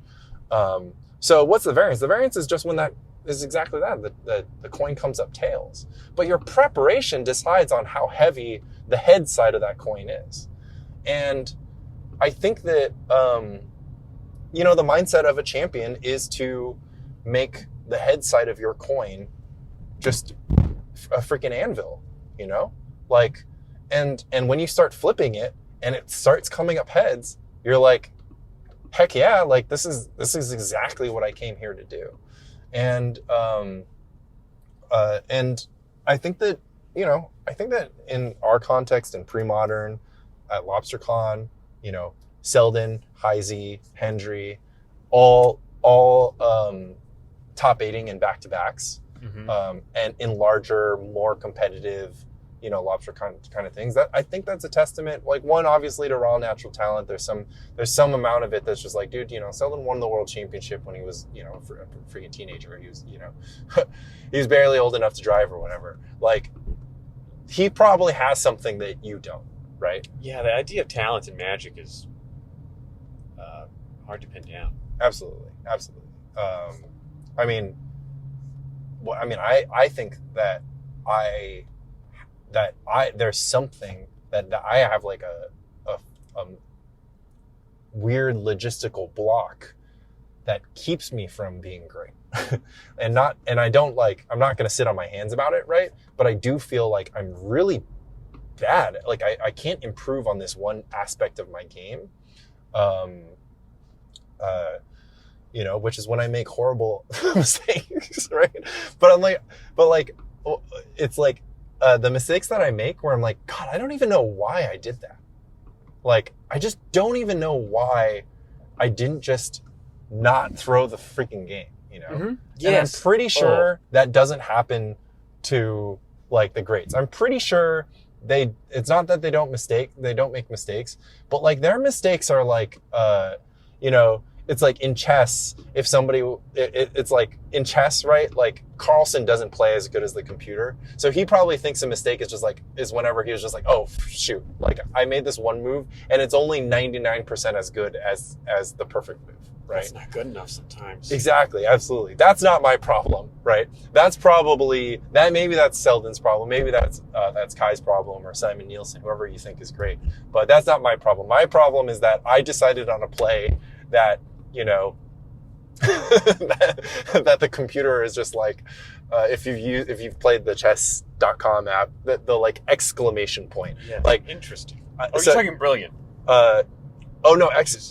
Sorry. So, I guess chess.com I thought that there's like a red there's red exclamation point for blunder, and then there's question mark. I'm okay with sometimes doing question mark plays, but like the red play is like the play that you don't want to make. And like, you know, obviously you want to be in the zone where you make a pretty good play and you just didn't make the absolute perfect play out. Red play is a blunder, right? Yeah, red play is like an a stone blunder. It's just inaccuracy or blunder. Bad. Absolutely. These are good, helpful analogies that are actually useful. So yeah, there can be an inaccuracy, which is just like, oh, I didn't tap my mana right. Oh, I, you know, won a turn later than I could have, right? I didn't survival for the right target. You know, I made a bad attack, whatever. These are inaccuracies. They probably don't throw the game, but a blunder is just like, man, actually a lot of the things that I described, you could view them as blunders, but a blunder is just like, you know, throwing the entire game or like, you know, obviously in chess, like if you give up a pawn, you can still win. But if you give up the pawn for no reason, that's clearly a blunder. So like, it's up to you to decide what you think is a blunder or what you think is inaccuracy. But like, you absolutely don't want to blunder. Being inaccurate is like, you know, we're always striving to be as accurate as possible. But like, blundering is the most frustrating. And blundering and not even knowing, like not even being able to defend your play is like the crazy thing. And I still blunder in ways that drive me absolutely nuts when they happen. I mean, and several of them are recorded for posterity on YouTube or coverage matches on PSS. Do you find that these blunders are correlated with like a certain level of exhaustion or having been played for a while? I do not think that I do not feel like I play worse later, and I do not feel like I've ever made a decision that I'm like, oh, if I was in the first match of the day rather than the last match, I would have been able to see this line or like not, you know, whatever. I don't feel that. Scientifically speaking, it's absolutely just true. Like decision fatigue is a thing that exists, and you can't just be like, oh, I'm not affected by it.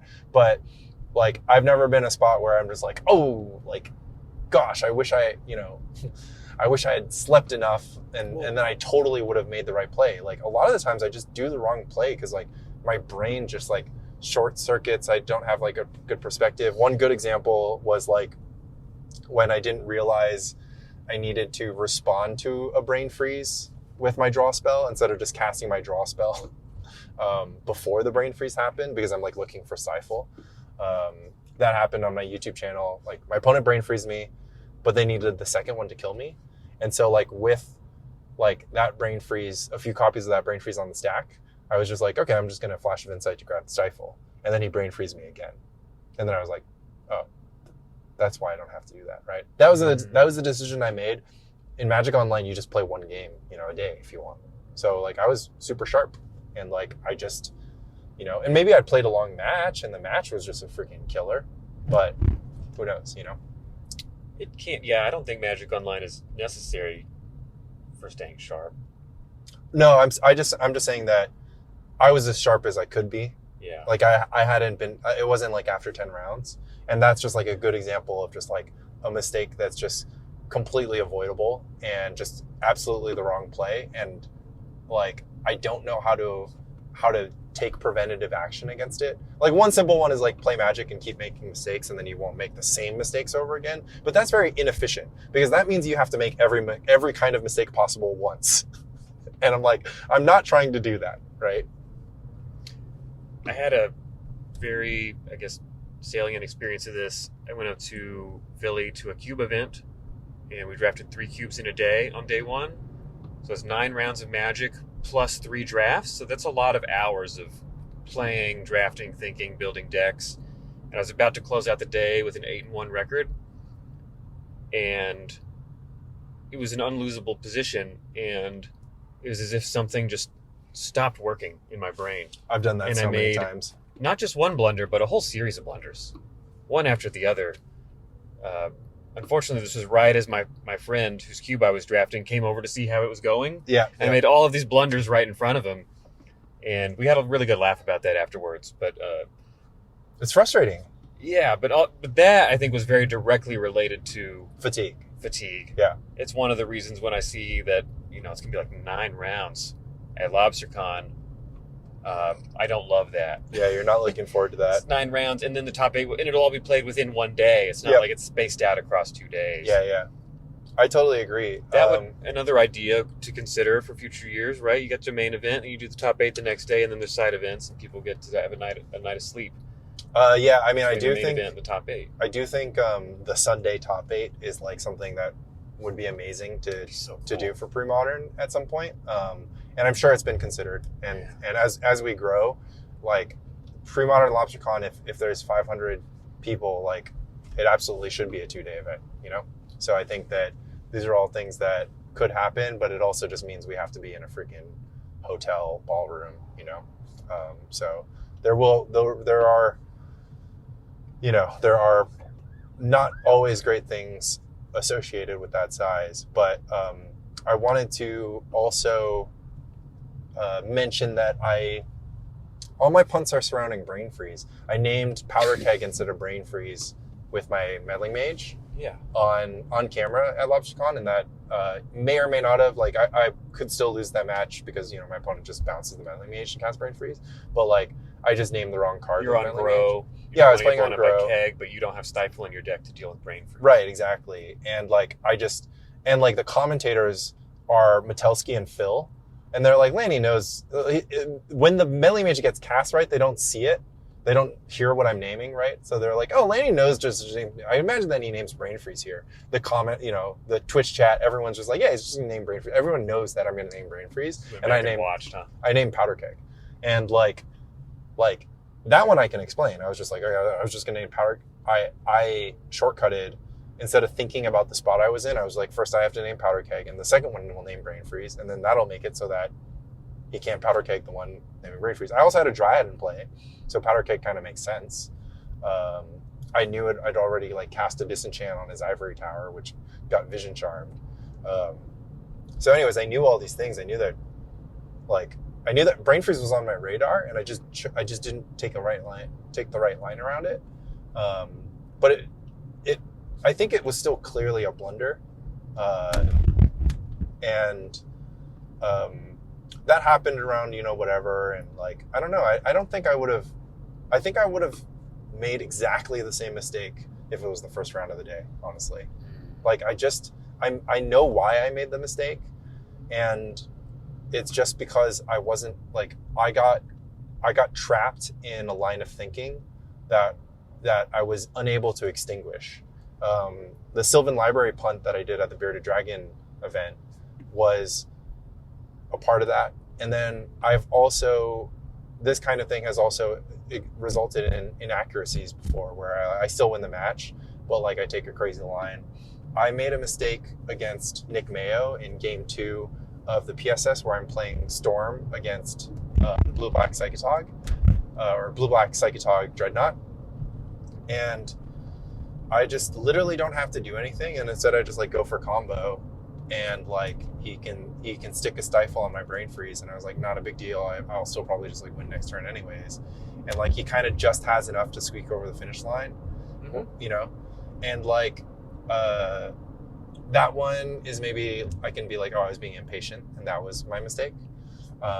So impatience is a good thing. Is an easy one to fix. But there are sometimes these times where I'm just like, I start considering a line, and like it's just a really bad line, and like for some reason I just like I can't see, like it's like a combination. First you have to First it'd be great if your brain doesn't give you a bad line, right? So that's intuition. That's like, I've played enough Magic to not even bother considering casting the spell, doing the sequence, playing this land, you know, making a land drop before attacking, making a land drop after attacking, making a land drop at all. That kind of stuff feels like it doesn't even come from your brain. It just comes to you. Absolutely. But you still have to learn it. You know, it's an important thing, right? It's the lava spike thing, which we've talked about at length. You have to learn it. You have to learn that either someone tells you or you figure it out. You sit down and you just figure it out one day. But when to play a land is something we learn with like a lot of heuristics. They're just like, all right, don't forget to play your land for the turn. And then it becomes, don't play a land before you attack, because then you can hold that information. And then actually it's really important to decide what you do with your land for a turn, because you might need to play a land and put your opponent in this one thought, or you might need to hold the land because like you are worried about certain cards, or you could draw certain cards. It becomes pretty complicated with the Wayfarer decks. That's which land do you play? True. When do you play it? When do you play a fetch so that you can do the fetch Wayfarer trick? Which land do you play first? Do you play your fetch land? Do you play your pain land? This is one huge thing with Replenish, because playing a dual land is always the best. So you're like sitting there and you're like, I want to play a dual land, right? Because I want to go Plowshares, and then I want to play Soul Land and a blue card. But this is my only X source, right? So if they're on Wasteland, or my life total matters and I don't want to take the damage, then it's better for me to start on Flooded Strand. And Flooded Strand comes with its own considerations. Like once I've turned that Flooded Strand into an island, then the soonest I can cast Parallax Wave or Opalescence becomes turn 4 because I have an island in place, so I can no longer go white source, soul land.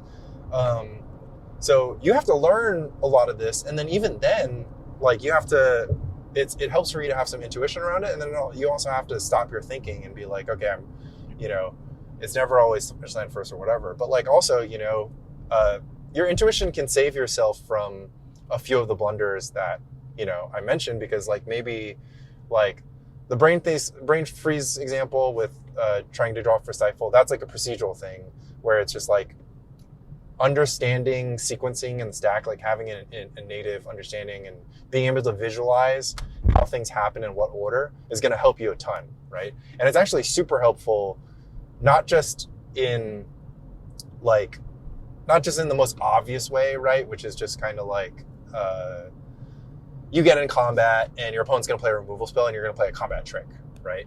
Mm-hmm. So like that's like a simple example, but it can be weird, nuanced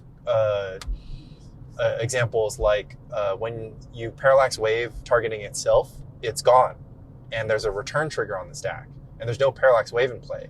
So during that time is a good time to take various actions that are messed up by Parallax Wave. Or when your opponent has survival in play and you have a disenchant in your hand, right?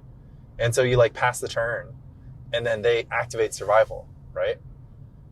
And then whether or not you should disenchant in response to that survival is actually like a really interesting question, because if it's their last green mana, sometimes they just get something dumb like Squeer Genesis because they plan on activating it. And then you still have priority in your end step. You can disenchant that survival.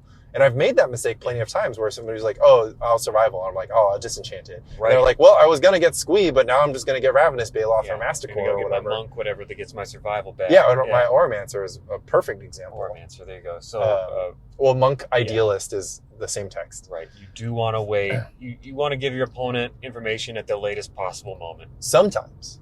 Or they might not have another creature in hand and they're reaching for the anger, right? And then if you let that resolve and they have anger and they can get another activation in, then they'll get the anger in their graveyard, whatever. So this applies mostly if it's their last green mana. But it's also nuanced, and there's also nuance, like one of my most interesting plays is stifling a survival activation, because it looks bad and it feels bad, but sometimes it's like exactly what you have to do. Yeah. It feels insane because obviously if you're playing Stifle, then they're probably going to go get Utabi Orangutan and you can stifle the Utabi Orangutan, et cetera, et cetera, et cetera. But obviously you don't have Dreadnought in play, otherwise you'd be using that to influence all your decisions, which we're just kind of in free association land. But I will say that Dreadnought's not like an easy deck to make decisions with, by all means. Burn is not an easy deck with which to make decisions by any means. However, Dreadnought and Burn are two excellent examples of decks that their nature can help you focus your attention on good lines, because it's very clear what your plan should be once you have Dreadnought in play, right? And with Burn, it's just very clear what your plan should be at all times.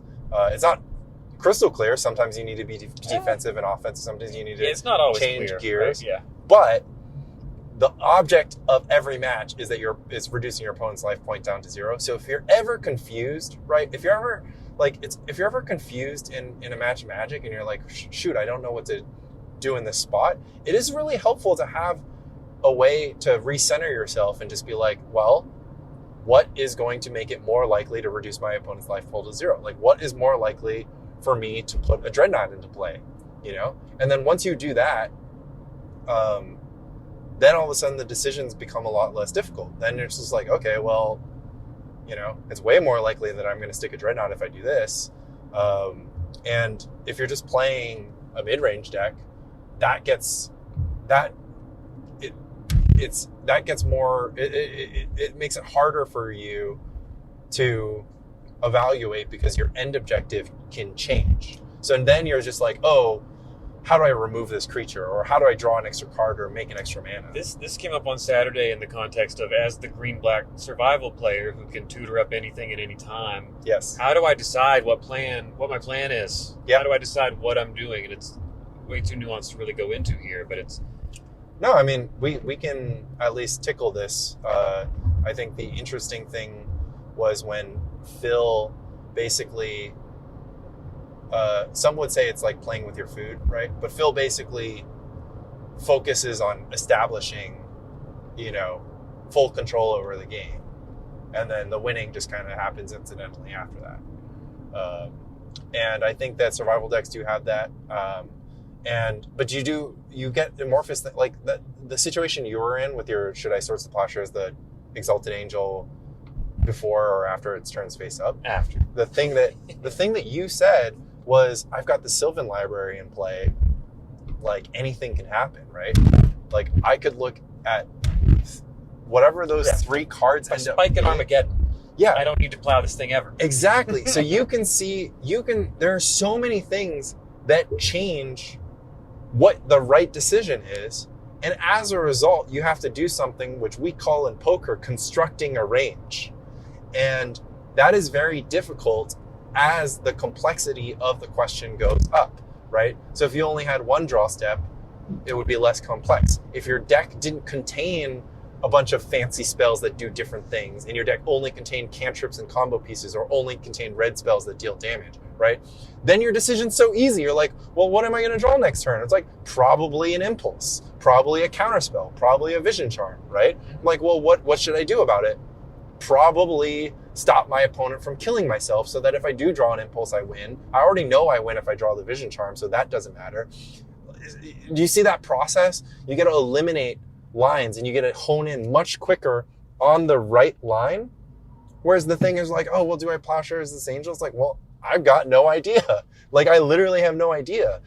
And so the right decision is less affected by your range, because your range is so wide. There's so many different cards you can draw on the Terrageddon deck. Well, let's be honest, you're most likely just going to draw land, but you should factor that in too, right? But should I plow the Angel? Then the answer isn't just like, oh, well, it depends. The answer is just like, oh, well, have they spent 3 mana on it or 7 mana on it? It's like, they'll probably plow it once they've spent 7 mana on it. And then you're like, okay, cool. I applied this on Sunday against the black-white control. Yes. Played a morph. Turned out it wasn't an Angel under It was there. a bane of existence. It was. And so they I just was never punished. flipped it. Yeah. No, they did flip it. Because I was like, I'm not going to plow that. Oh, they flipped it for 2. I'm waiting for more mana to go in. And instead it's like, oh, well, there goes my Meddling Mage and my Weathered Wayfarer. Oh, my God. I was not prepared for this. So that's I lost disgusting. game 1 of against Black-White Control. I was like, oh, no. Is this how my day's going to go? But then I rallied the Brought it next back, 2 off. Yeah. That's so, and I think that, So the next thing I plowed the morph, and then it turned out to be the Angel. yeah. I mean, you've got to have 2 different morphs. I actually been really enjoying that because I have the Bant deck has Nantuko Vigilante and Exalted Angel. Mm-hmm. And I didn't even realize it when I was playing because I know what a morph is, right? So I'm like playing against Dreadnought and I play a face down Angel, and they really go crazy trying to counter it, right? I'm like, oh, why do they care? It's just like a slow clock, and whatever, they're gonna have Dreadnought next turn or whatever. And I was just like, oh, they think it's a Vigilante. And I was just like, this is great. Yeah, I think that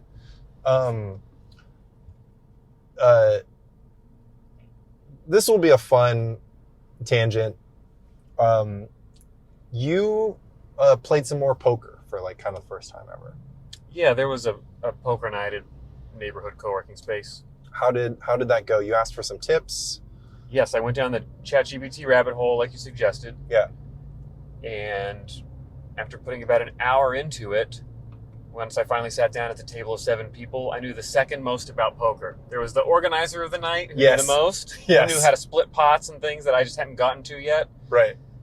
And then there was everyone else who was just, we just work in the same space together. Yep. We're there to have fun. There were also several people who I learned are called the calling station. Yes, They the just- calling station. Yep. They They think that the object of the game is just like pulling a slot machine handle. It's It's just to like, never let's see fold. what happens. The Yep. object of the game is to always call and just see what happens. So you actually can't bluff. You can't bluff them. I told you that, yeah. You can't bluff them. So you just have value bet. And so it was kind of, I learned a bit. Yeah. Early on, I was just folding because I was like, well, this hand sucks. And I was like, well, these people just call anything. So maybe You don't have to fold. these things I folded actually could have won some of these hands. Yep. And then So later on, it bit me the other direction. Like, So this let is pretty me- good, but they just had something better and they didn't even know it. right. So let me introduce you to the concept of ranges. You and our listeners who don't understand a range. Because we can apply this right back to Magic. We can apply this to Magic, absolutely. The way we apply it to Magic doesn't work the same as poker because I use range a lot. I talk about it on the podcast, and it's kind of silly that now is the time that I choose to like talk about it from the ground up, right? So somebody's range and your range in poker is the sum of all the hands that you can possibly have based on the position, the action, based on everything, right? So you sit down and the cards are dealt, and any two cards can get dealt to you, right? And so that's your range. And then as soon as you take your first action that keeps you in the hand, right? Your range gets narrowed, right? So deuce 7, it's the worst hand in poker. You know, somebody bets or whatever, or like, you know, the blinds. You don't even call the blinds with deuce 7, right? So you take that out of your range. Well, let me tell you about deuce 6, deuce 5, deuce 4, and deuce 3. Like, those are also hands you're probably not getting in there with. So Right. of all the potential hands, And by not call the blind, you mean you fold. You just Yeah, leave you the just game fold. before the game really gets yeah, going. let's I'm out of this hand. You guys have fun. Right? I don't want to lose any more. So we talked, you learned from ChatGPT a little bit about position. Just late position is stronger. Yes. You have more information. Earlier position is worse. And as a result, the strength of late position means that you can call, or rather raise, with more hands. And from early position, because of that weakness, you will only play a certain subset of hands that are pretty strong. And so you got a hand like King 9. If you're the first to act, you don't really want to play King 9 because a bunch of people ahead of you, some of them could have Ace 9, you know, some of them could have like a pocket pair. They can, you know, whatever. There's 5, 6 more hands waiting to act. And, you know, the cards come out, and so a bunch of people get in the action, cards come out, and say there's even a 9, right? But there's also a jack, and there's like 3 other guys, and like one of them has a jack probably. And so you're just struggling because the whole way through, as the cards get revealed, you're fine. So you play a tighter range. You play a smaller number of hands. And this is just kind of like the rule of thumb, which is just that, like, you know, the later position you are, you play more hands. The earlier position you are, you play less hands. And that's everybody's baseline. And then the whole dynamics of how wagering happens afterwards is built upon this foundation. And so the fun thing is, just like chess has been solved by computers, so has poker, right? And so there is a theoretically perfectly accurate range to have. And, the object of poker isn't to adhere to this, because that's the range that is perfectly balanced against a opposing perfect range, but it is to be knowledgeable out of it so that you know how to adjust to your opponent who is failing to adhere to that range. Are you following? Yes. Okay. So you played against calling stations, and you realized at some point that you don't have to fold hands against calling stations, because Certainly not early. they're going to call you to showdown no matter what they have, right? They could have 2-7. And so what do they have? They have a super wide range. And then now, finally, is where the strategy comes in. So theoretically, we have this person that calls every hand. And you're like, well, I can probably beat them with a marginal hand. They're going to go, and they have queen high, and I can beat them with a pair of threes, right? And so you recognize that. And so you're like, okay, well, I should probably hang out with them through the showdown all the time. But then you're like, sometimes, because sometimes they have queen high on that exact same spot, they might have a pair of jacks, right? And then my pair of threes are no good. So, I mean, open-ended question, what do you think is the correct way to adapt your strategy, knowing what I just went through? Sorry, adapt my strategy within this game of poker next time I go. Yeah, next time you go, same yeah. people, they haven't learned anything. They still just call down to showdown with pretty much anything. Like, I mean, if they literally never fold, like, whatever. But like, this is the calling station example. So like, what do you think is like what is the thing is approach? Are you going to hang with them? Are you going to call more? How's it going to affect how you act? Am I looking to see, like, does my hand beat more than half of the range of hands that they might have? Absolutely. Yes. In which case, yes. Good. 100%. Yeah. Does my hand fold to more than half of the hands they could have? Or does my hand, like, lose to more than half the hands that they could have? Then I let it go. Yeah, absolutely. And now we start getting spicy, right? So we're playing against the easiest opponent that you could possibly sit down with at a poker table. The people who call no matter what are going to pay you a lot of money over the session in poker, right? But the object of poker is not to win hands. It is to win money. Mm-hmm. And as a result, you need to figure out a strategy that lets you extract the maximum amount of money from their hands. And so you said something which is obviously very astute. Well, I just need to win more than half the time. But you actually don't, right? Because they're calling over to the end. Not all hands are worth the same amount of money. No, exactly. The pot is going to determine it, right? Yeah. So, so one of the things that we haven't talked about is just that there's three streets, right? And so if there's betting happening, are they betting? If they're probably not betting, right? If they play like this and they just like seeing cards, if you let them check, they'll probably check, right? So then it's absolutely free. And things can get more interesting with betting. But let's just say, for whatever reason, bets are kind of getting thrown around. So like, you see all the cards, you've got this janky pair. They could have anything. But the pot is like, some amount of chips, right? Let's say it's 100 chips. If the bet facing you is 10 chips, you don't have to be good half the time. You only have to be good 10 to 1 times, right? Sorry, I should have set it up to be 9 to 1 so we could just say a more, whatever, right? But so I did not bring in like this idea of pot odds. Absolutely, in my first day of playing poker. Yeah, and you shouldn't. I've read about it since. Yeah. It's really hard to bring that into day one because the thing is, pot odds happen on every street, and they influence how you look at your own hand too, right? So like one important thing with pot odds is like if you have a straight draw, you just have to know what odds are that you make your straight. And then that can help you decide whether or not to call a bet. It can help you decide if it's good for you to make a bet. Like, yeah, and then once you get this down, you move on to implied odds, right? Implied odds are not particularly.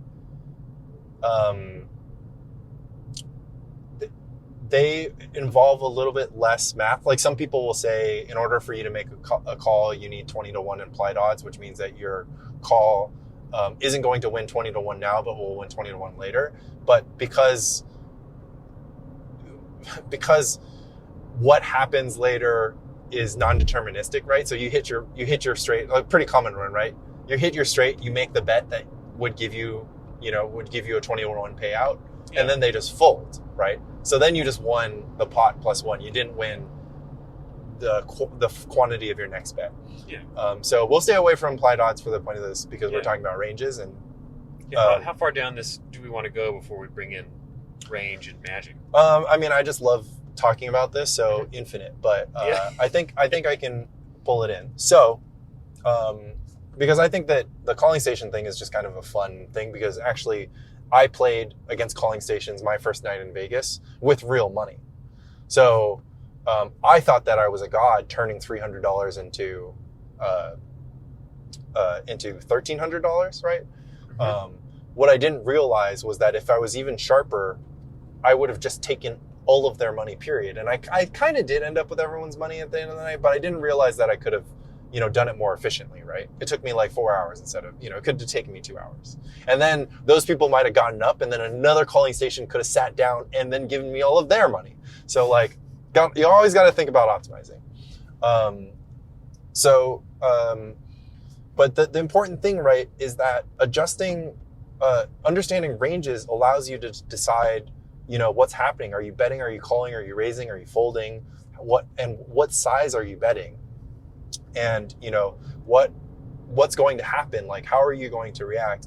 And then once you divorce yourself from this thinking of like, oh, like this bet means that they have jacks, right? Like, if you are able to think like, oh, they've made this bet, and instead of saying this means they have jacks, you actually just say, well, they don't have, these hands anymore, right? Because they would never bet if they had these hands, right, based on either what is technically correct or what you've noticed, right? In the calling station thing, right? If they're like a calling station and they've just sitting around and they just call, but finally it gets around to them and they raise, what does that tell you about their range? They call everything. So when are they going to raise? They're only going to raise if they have it, if they have something awesome. They actually have it. If they love it, right? Just walk away. Absolutely. So then you're just like, I'm out. You're like, I'm not going to play like you. I'm not going to call your bets, right? And so that's super important. And so how does it apply to Magic? Well, we don't have betting in Magic, and you can't fold, right? You can't just be like, well, you seem to have a strong hand, sir. No. So I fold.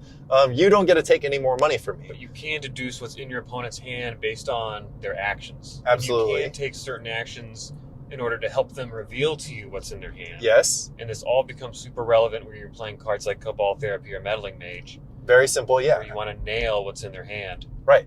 But also think about the thing that I was saying, which is like, what are the range of cards that can come off the top of your deck? What are the range of the cards that can come off the top of their deck? Yeah. And when is it important? Like, it is important sometimes, subtracting from the range, right? Sometimes, so one thing in poker, right, is that in Magic, you can do this thing where you're like, if they have this, I'm never going to beat it anyways. So I'm not going to play around it, right? Poker doesn't have that, because if you're not going to beat something, that's very important, right? But in Magic, because you can't fold, whether or not you beat something is super relevant. And so, one of the big things in poker is deducing your opponent's range, and then responding to that information. And then the thing that I was talking about was kind of like how powerful it is when your deck it's a double-edged sword.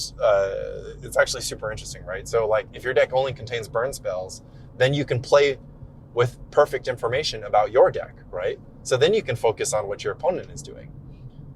However, your opponent gains that advantage as well. Once they see your deck and they're like, oh, it's all burn spells, then they can just be like, well, my objective is very clear. You have a very narrow range. And this is actually one really interesting thing that we can use as a poker and Magic analogy, which is the concept of balance, right? So when we talked about this guy who only calls and then only raises when he has something awesome, he's imbalanced, right? But if he all of a sudden decided one day that he was going to raise with complete garbage, like call with everything, raise with complete garbage, and raise with awesome hands, then he might actually start making a little bit of money. He won't, obviously, because you can't just call. But in poker, there's this concept of balance, which is just that, like, okay, like, and this is actually where your bread gets buttered, of like really, really playing real poker, in which a lot of the action comes before the flop. And so, so strategically, the basic thing is, aces, kings, and queens, like those are the big cards, right? And so, like, if you're betting a lot and you're raising a lot before the flop, you have a lot of ace king, ace queen, king queen type hands, and obviously kings and aces. And so if you play a sort of fundamentally basic game, you will put yourself in spots where once the flop comes out, you're too imbalanced, right? And so the flop comes out, and you've done a lot of betting before the flop, but the flop comes out, and there's no aces, and there's no kings, and there's no queens. And your range is mostly aces, kings, and queens. So all of a sudden, you've missed the flop. You don't have a pair. Whereas the crazy guy who just called your bet with like pocket deuces or like, 7-8, and there's an 8 on the flop, then they know that you're narrow and they start betting into you and you're forced to fold. And so I'm curious what that evokes in you. What do you think? What does that make you feel? What does it make me feel? Yeah, how do you respond to that? Do you like it? Do you not dislike it? Would you do it? Would you do this aces, kings, and queens strategy? Would you want to get in there with some nasty hands just to try to get lucky? Yeah, I like the idea of keeping other people off balance. Yeah. By adding balance to your game. And in the context of Magic, I've heard it advised, like, if you typically are conservative play style, yeah, then maybe at certain times, maybe people have a strategy that they just look at a clock, and if it's in a certain time, randomizing, I'm just going to jam. Yeah. If you're the type of player who always just jams, then sometimes you want to play conservatively. Be exploited, yeah. And this will throw off your opponent who's grown used to you having one play style. So this is a similar application in poker and Magic, right? You can, by bringing balance, by sometimes jamming, sometimes playing conservatively, but not in a way that your actions are predictable. Right. And so here's the first place that I went with this analogy. So I'm going to close the loop, right? So the reason why it's smart to have a tight range when you put a lot of money in the pot is because most of the time you're going to win with a tight range. You're going to win with a lot of money in the pot and a strong hand, right? But you can't be so face up that you're imbalanced. But the thing is, imbalance really isn't that bad if you're super strong, right? So I think novice players have an understanding of poker, which is that, like, you're strong when you've got aces, right? And you're bluffing when you have absolutely garbage, right? You have 4 high. But bluffing is really interesting once you get towards the top of your range. And the way that you get to the top of your range is by betting a lot, right? So more bets going in necessarily narrows the range. And so that's when a bluff is something like ace jack, right? So ace jack is a great hand, but it's not a great hand if there's a bunch of money getting thrown around. Because if there's a bunch of money getting thrown around, it's more likely that your opponent has ace queen and they completely dominate your ace jack, right? So like at a certain point, based on the size of bets or based on how many people are getting into the action, your ace jack starts getting a lot weaker. And so ace jack actually becomes a bluff if you decide to get aggressive with it. So ace jack is a strong hand when there's not a lot of money in the pot, but it's a weak hand when there is a lot of money in the pot. Mm-hmm. And as a result, it is a bluff when there is a lot of money in the pot. So, you get in there, your opponent gets in there, another opponent gets in there, and then everybody just freaking loves their hand. And so they're just shipping tons of cash around. And then all of a sudden the flop comes out and it's, there's like 2 jacks, right? Say it's like king, jack, jack. So the person with ace king is going to feel pretty good. Obviously, if there's a ton of money around, he has to worry about aces. 2 pair, yeah. Right? But the person with ace king is going to feel pretty good because with the amount of money that's gone out, they're just like, it's so unlikely that you have a jack. And you want to have a jack in your range. You want your range to one, sometimes if you're throwing a bunch of money around pre-flop, maybe they fold ace queen to your ace jack because you got so aggressive with it and they thought that you just had ace king or better, right? So folding out ace queen is a win. And getting to the spot where it's king jack jack, you're going to crush your ace king opponent because he's going to get super aggressive and you're going to be like, well, I'm taking all your money now. So what does that apply to Magic? There are decks that have exceedingly narrow ranges. If your Dreadnought deck can only produce a Dreadnought, a Stifle, a Counterspell, or a Cantrip, you become extremely face up to play against, right? So like you've got these cards and they're good. They're a bunch of face cards, they're a bunch of ace cards, but you can't surprise them. You can't just show up to a flop with, like I said, 10 jack suited. You just make a flush, like out of nowhere. You can't surprise your opponent. And so your opponent, it makes it much easier for them to play perfectly against you.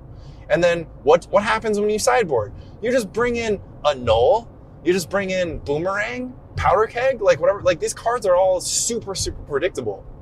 And so, the Raska deck took something that was like super strong, and then it also added super spice to the range. The sideboard parallax side, the flash of insight, and the Mishra's Factory all took what was an extremely strong range of draws.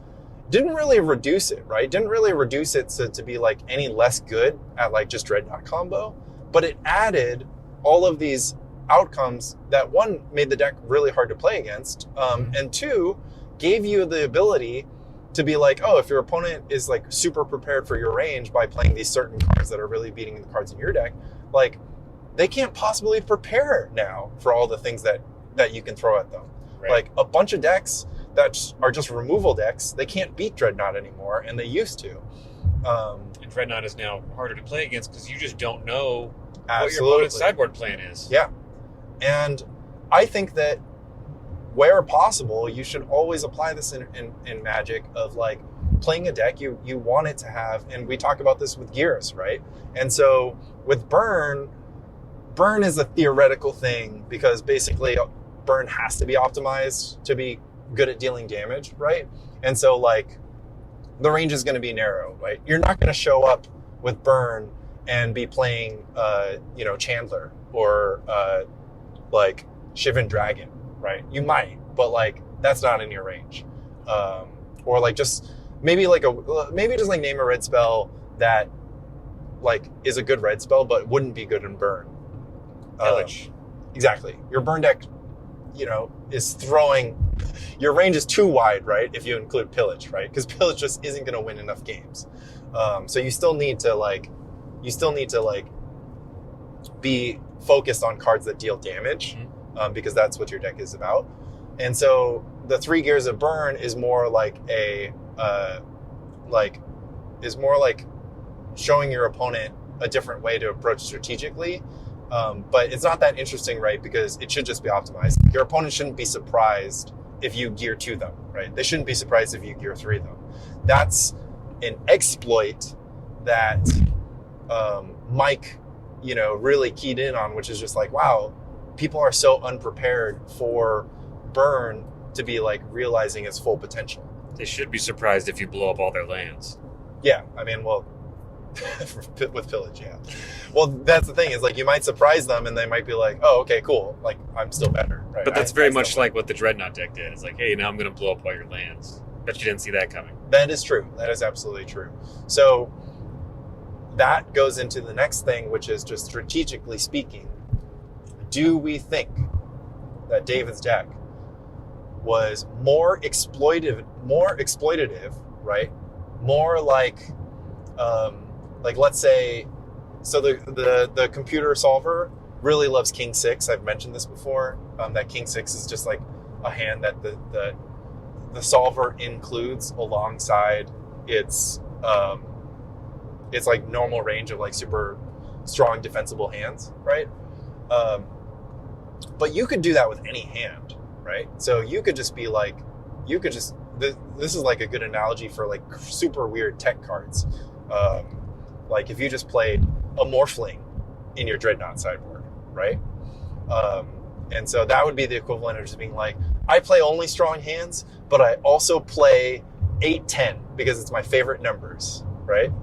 And so you might show up to a bunch of hands with 8-10 that you normally wouldn't, right? And you'll win all the times that there's like 2 8s, or there's 8 and a 10, right? Or there's a straight that gets made by 7-9 Jack Queen, right? You might win all those times, but 8-10 just doesn't have a lot of power, and as a result, for all the times you win, you're going to lose 5 extra times, right? And so similar thing can happen once you get too excited with balancing your range, quote unquote. Like you trick yourself into thinking that you have balance, and you're just like, oh, I got Morphling in my Dreadnought deck. People are never going to expect Morphling. It's like, well, Morphling doesn't do anything in a bunch of matchups, whereas Tide does something in a bunch of matchups, you know? Yeah. And so you still need power. And so, you still want your range to be balanced by hands that can produce power. And, the caveat here is that King 6, just because of sort of the mathematics of all the potential poker hands and all the potential runouts in the world, has just sort of this unique quality of being able to win more money than King 7, for instance, against an opposing range. Because that's how the simulation works, right? It just does ranges against ranges until both players have perfect range. That's going a little too deep in the weeds. But it's kind of a beautiful, it's kind of like a beautiful picture, thing that the computer has taught us, about poker, honestly, which is just that, it's not like a linear thing, it's not like, oh, aces are better than kings, so, whatever. All of a sudden the ghosts and the machines emerge. Or one of my favorite thing, about that thing, the most efficient way to fit balls in an area, in a volume. Yeah. Yeah, and there's a weird point where it just becomes this parallelogram thing, and then it just goes back to being a sphere or whatever. But with a certain number, all of a sudden the shape that's most efficient to contain spheres just changes. And I just think that's there's no way to visualize that, with your human brain. I don't know if there's a magic analogy to that. That's just Goblin Goon. When I think about some of the ranges in Magic, there was a game that you and I had at a meetup where I was on Tide Control. You were playing something with Call of the Herd, I think Row. Yeah. Oh. And we got to the point where I already had 2 powder kegs in the yard, and I had a third in hand. Yep. So from your perspective, me having a third keg is not very likely. It's just not likely. It's not likely in the range of things that I have. Yep. And I know that you think that. Yep. And I know that it's here, and I've had it for a while. And I know you make an elephant, and I know that there's probably another one coming.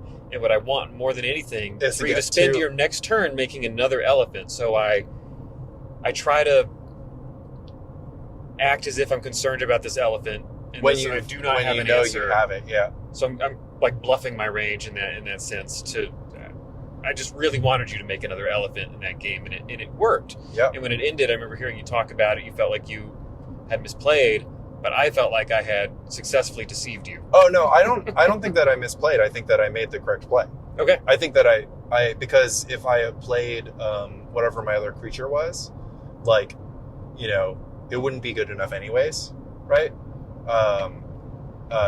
But the only consideration for me playing a creature was if you have powder keg, right? So I was already leaning towards second elephant, but that one really put the nail in the coffin, which was just that even if I don't play the elephant, I might play this other creature, and that might be the decision that loses me the game. Mm-hmm. I might not be able to win the game if I play the other creature anyways.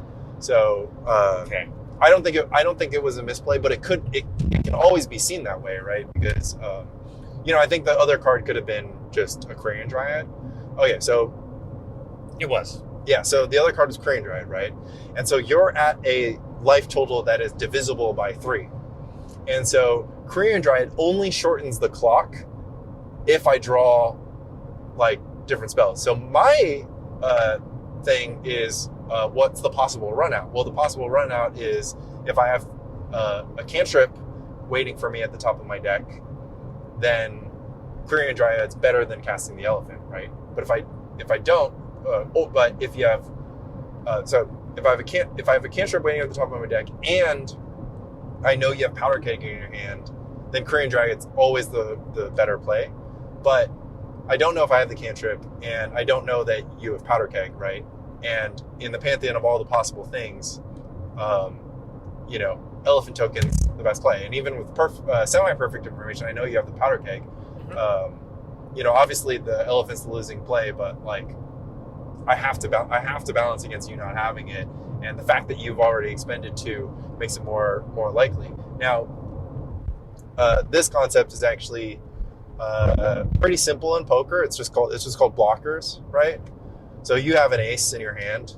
How many aces can your opponent have? Well, they have 1 less ace, you know, right? Yeah. So They can't have 4. They can't have 4. They can't have, you know, the simpler one is combinations of 2 cards, right? So if you have an ace in your hand, normally there's 16 combinations of ace king, but you've taken away 4 of them. So now they only have 12 combinations. In addition to, like, there's, 6 combinations of pocket pair. And so you take out, or what is it, 1 and 3? It's 3 plus 2 plus 1. Yeah, so it's 6 combinations, and you take away half of those combos when you hold one of those cards, right? And so what will happen is, like, there'll be a 5 on the board, there'll be a 5 in your hand. There's only 2 5s left, right? You know, you're probably good. And then it's a super, super bad beat, right? If you have ace king, the board comes out ace king X, or ace king king even. Like, if it's a movie, they always give the most ridiculous hands, right? So you'll have ace king, the board comes out ace king king, and your opponent has pocket aces, and there's like, that's the only hand that beats you, right? Because they can't have pocket kings, that kind of thing. That actually happens in rounders. He's got ace 9 and his opponent has aces, and it's just kind of like that was like the only moment that's really punched up in rounders. But it's a very real moment that can happen. It happens sometimes, but you're just like, wow, I would never put you on the only other hand that beats me, type thing. But in any case, blockers are kind of a funny one, right? So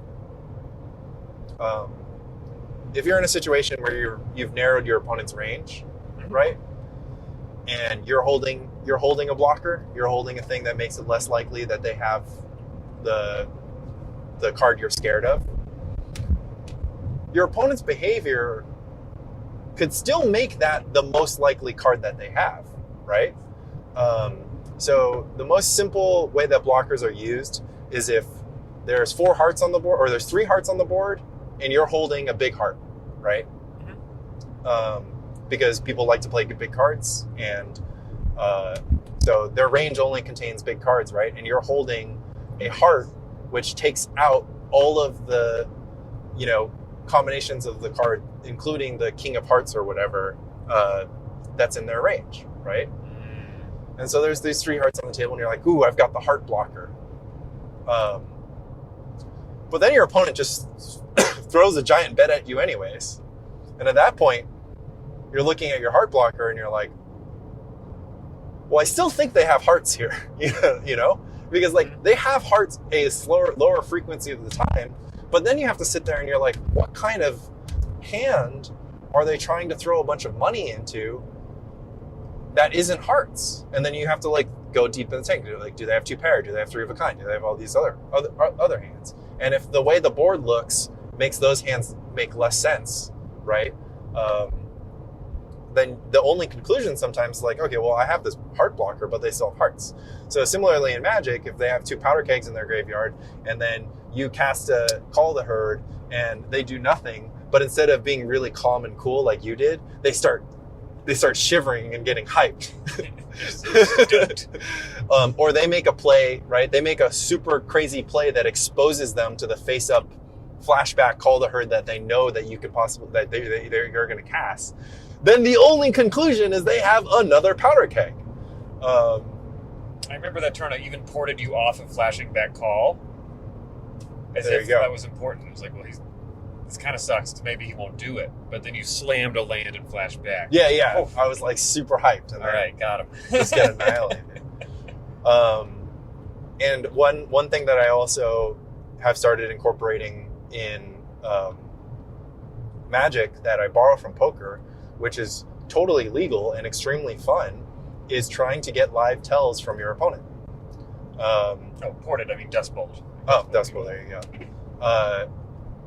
So in that match, I tried to get a read from you whether or not you were holding Force Spike by joking with Andy. I'm like, oh, how many Force Spikes are in your tide list? Or I was just like, oh, there's only 2 Force Spikes, right? Just to see if I could get a reaction. He laughed because he knew that I had cut the Force Spikes for a nulls that night. But he didn't give it away, obviously. The answer was none.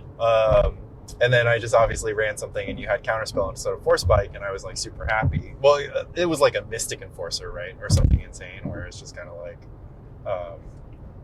whatever. But I just remember casting my Tide and you tap out to Counterspell and I have an untapped island and a null in hand. Yeah. Like, well, this was a Force Spike. You're like, this was a mistake. You know, that or I'd get blown out by your days. That's also hilarious, yeah. And you have to wonder whether or not I have days in my range. You haven't been playing it for the past year. Yep. But maybe you put it back in just to get me. Or just to get people, right? So yeah. And I did another one with Mike Harris. I needed to figure out a better way to see if I can get a good read. Because I was just like, I cast Meddling Mage, and I have to decide between naming Unearth or Shapeshifter, right? Yeah. And so first I'm constructing a range. And so I'm just like, okay, well, is there any way for me to get a read on whether or not he drew Unearth, right? And I was like, there was. He cast a Hermit Druid that I countered, right? And so the next turn, he didn't cast Unearth on the Hermit Druid. And I was like, that's interesting. But then I was just like, well, in that spot, you're always going to cast Survival anyways, even if you have Unearth in hand. And like, I was like, you wouldn't Unearth the Hermit Druid because that Unearth would then get used, and then I could just Plowshares the thing. So I was like, okay, I don't have any way to reduce his range of Unearth in hand. So then I looked at him, I was like, do you have Unearth? And then he just goes, maybe I do. And so that's like a live raid. I'm like, okay, well now I have to go deep into the psychological tank. And I'm like, did I just pin him? Did I get him? Like, and he has Unearth and he got super panicked? Or did he realize that I'm scared of Unearth and realize that he could con me into naming Unearth with my Meddling Mage, that he'll just be able to completely dominate, right? Mm-hmm. But if you think hard enough on this, or you kind of like, there is actually a way to take advantage of what they're called live tells. Take advantage of like things that your opponent does. One of the most classic ones in Magic is like opponents who stack their lands together, right? To signify what they're about to cast. Yeah. Yes. They're like sitting there with an instant speed card. And your blue opponent always like puts 2 lands off to the side, but then one turn they put 4 lands off to the side, and you're just like, well, I kind of know what's coming, right? Mm-hmm. But then you can take advantage of this, right? So you can signal, right? Or you can just balance. You can just always put 2 lands off to the side, right? Or they're next leveling you. Exactly. I don't think that too many players really think about that. I think maybe it was more popular before, or maybe I just don't play as much table Magic, and it happens all the time still. Some fun bluffs, like in Force of Will formats. If you don't have the Force, you can still pause your opponent when you're playing something and you're tapped out. Yeah. Stare at your hand. You can act as if, or if you can make your opponent believe that you have Stifle by just pausing them when they fetch, looking at your hand for a minute and saying, that's okay. So I have a question to you. Yeah. What if you are the one cracking the fetch and you're playing against a blue opponent? Do you pause yourself, or see if you can get the read by having your opponent pause you? Because if you reach for your deck right away, then your opponent has to stop you, right? And this is where things get complicated, because you definitely can't pick up your deck and start looking at it, because that's angling. That's not giving your opponent priority. Right. But reaching for your deck is totally fine, and forcing your opponent to be like, hold up. I had this come up in a Legacy event where I just showed up to stifle people's fetches that night, and the person had already picked up their deck and was looking through it, and I just had to like hold the stifle above their deck Yeah, you're like, no, sir. So what do I do when I'm on the other end and I'm trying to get the read on what I'm about to get stifled? Yeah. So I have to do kind of an analysis of like, can I afford to wait? Yeah. If so, well, you've already cracked the fetch, right? Oh. So I would try to get this read before I crack the fetch. Do you want to? Okay, yeah. But you've cracked it. Do you want so what I do as just a courtesy, right? Like if my opponent has rich and important play, I announce my upkeep. I'm just like upkeep, right? And so similarly, if my opponent has island up, right? I'm just like fetch. Yeah, I say fetch, and I wait for some kind of acknowledgement for them to say okay before I pick up the deck. But if you go fetch and then you put your hand on your deck, right? And your opponent then has to be like, hold on, let me think about this. Sometimes I just say, would you like to stifle my fetch as I put it into the graveyard? Just make it real clear. Yeah.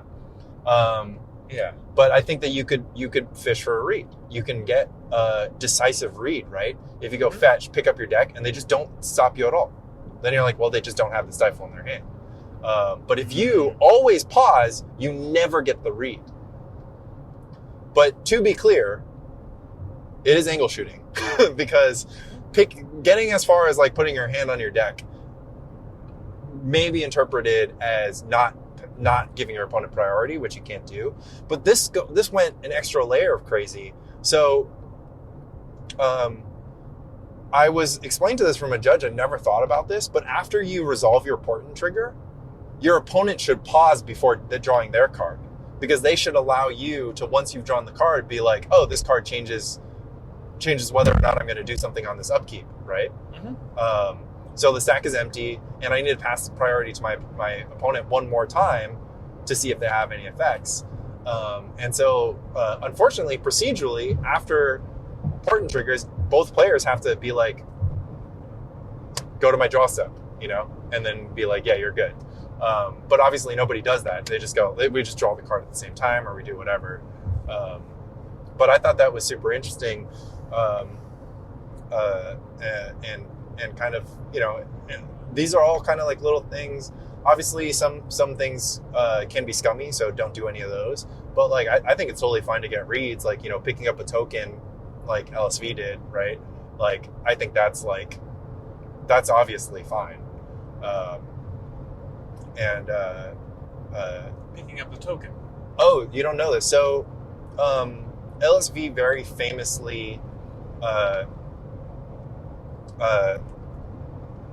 did a big, like... Is it a big bluff? Big bluff.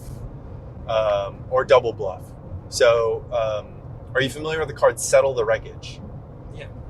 Are you familiar with the white enchantment that makes a 1/1 lifelink vampire, and then when you have the City's Blessing, it turns into a Jeldoran Outpost? Yeah. Okay. So LSV's deck contains both these cards. So he has the Jeldoran Outpost, and he has Settle Wreckage in his deck, right? And I forget if this was open deck list. And so he double bluffs. First he stacks all his lands next to each other so that he's got his activation mana ready for his outpost.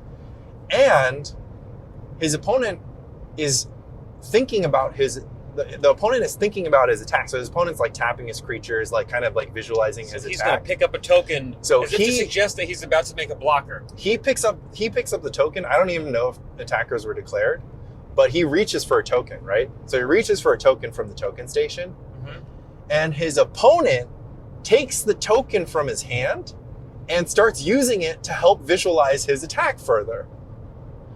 And then so I think you guys have to watch the video and correct me on the details, because maybe I'm embellishing, but it's kind of fun to embellish. So I think basically the opponent ends up putting it on the table for him, right? LSV hasn't tapped his lands. He's just reached for the token, right? So he hasn't tapped the land. He hasn't activated the ability, but the token's on the battlefield getting manipulated by the opponent making an attack because he was just trying to visualize combat because it's a white weenie mirror. And then so he's just like, okay, these are I've declared my attacks, right? And LSV just like picks up the token, puts it back at the token station, and casts Settle the Wreckage. Exiles his opponent's attackers. and exiles his opponent's like super board or That's whatever. right. The bluff I'm familiar with is the person is getting ready to some kind of attack, and the person just picks up the pin as if to write down the life. Yeah, the chain. pen trick. The pen That's. trick, I mean, it's such a classic name one that you just call it the pen I trick. do enjoy this kind of psychological games. Yeah. Do you have other bluffs you're particularly proud of? No. Personally, How about ashamed of? Not ashamed of. So I'm actually like a hoodie sunglasses type poker player. Not that I actually wear a hoodie sunglasses. Yeah. But I try to do every action exactly the same every time. So in poker, a lot of classic ones is that if your opponent bets into you, if you look at your chips, that's a tell, right? I guess nowadays you can like look at somebody's pulse. You can see how often they're blinking. You can do all sorts of physical motions of like putting chips in. It is illegal to literally put chips in like you're making a bet. It's illegal to physically do something different than what you're verbally doing, right? So if you put in calling chips but you say raise, then it's a raise, and stuff like that. But like my ideal is every single time I pick up chips, I pick them up exactly the same way, and I put them across the line in exactly the same way, and I do it if possible, I do it with the exact same timing, because it's a lot harder to try to manipulate your opponent into believing a story and like, obviously sometimes get your hand caught in the cookie jar, right, where they catch on to you, than it is to just be super consistent. So I do that with Magic too. I try to draw my cards, play my cards, do everything super Okay, I was really curious about the bluffing within Magic, if you had. Yeah. Well, no, that's what I'm saying. So It applies to both. Same answer, both games. Both games, super balanced. If I have it, I look one the same way as I don't. Like, one super important one is timing during mulligans, right? So if you're going to keep your hand, never snap keep, right? You should think about it, because if you snap keep, then your opponent knows that you have a banger, right? Yeah. You can snap mull, because snap mull is just like, you're not bluffing anything, you're losing the hand anyways. I'll tell you a cool trick. If I'm on the draw, I'm not even looking at my hand. Yep. You're looking at your opponent. I'm watching my opponent evaluate their hand until they tell me their decision, and then I'm looking Did at my you hand. know that this is a very classic poker tip? Because you can do the same thing. Once the cards are dealt, don't look at your cards. Look at your opponent looking at their cards. So it's exactly the same. And I think that one is very useful. That makes sense, yeah. Because you're not acting, you're not betting or raising, so just look at them, look at their cards. Don't even think about your cards. Wait until you're facing a bet, then look at your cards and be like, then decide what you want to do about that bet. But collect all the information that you possibly can. And I personally love this application. So it's kind of interesting because like I think Mike was just like, oh, you can't fold in Magic, so none of these poker skills are that transferable. And Some of them are. I actually find that learning about how to think about poker is about learning about how to think and how to organize your thoughts. And applying that to Magic is just a matter of understanding, that the thoughts are different, but they still need to be organized. And I've improved slightly over the last few months, where I've become better at organizing my thoughts. I used to have one really obnoxious challenge where if my opponent put me in a really difficult spot, I was so disorganized. I wasn't following a step-by-step process of like, what are the plays I can make? What is the likelihood? Like, why is one better than the other? Using a range, right? Being like, okay, whatever. Like, I wasn't step-by-step. I would just start thinking open-ended, I'd be like, oh, like, I can do this. And then I'd be like, okay, this is okay. And then I would be like, but I can also do this. And I'm like, this is okay. And then like, or I can do this. And then I'm like, this is okay.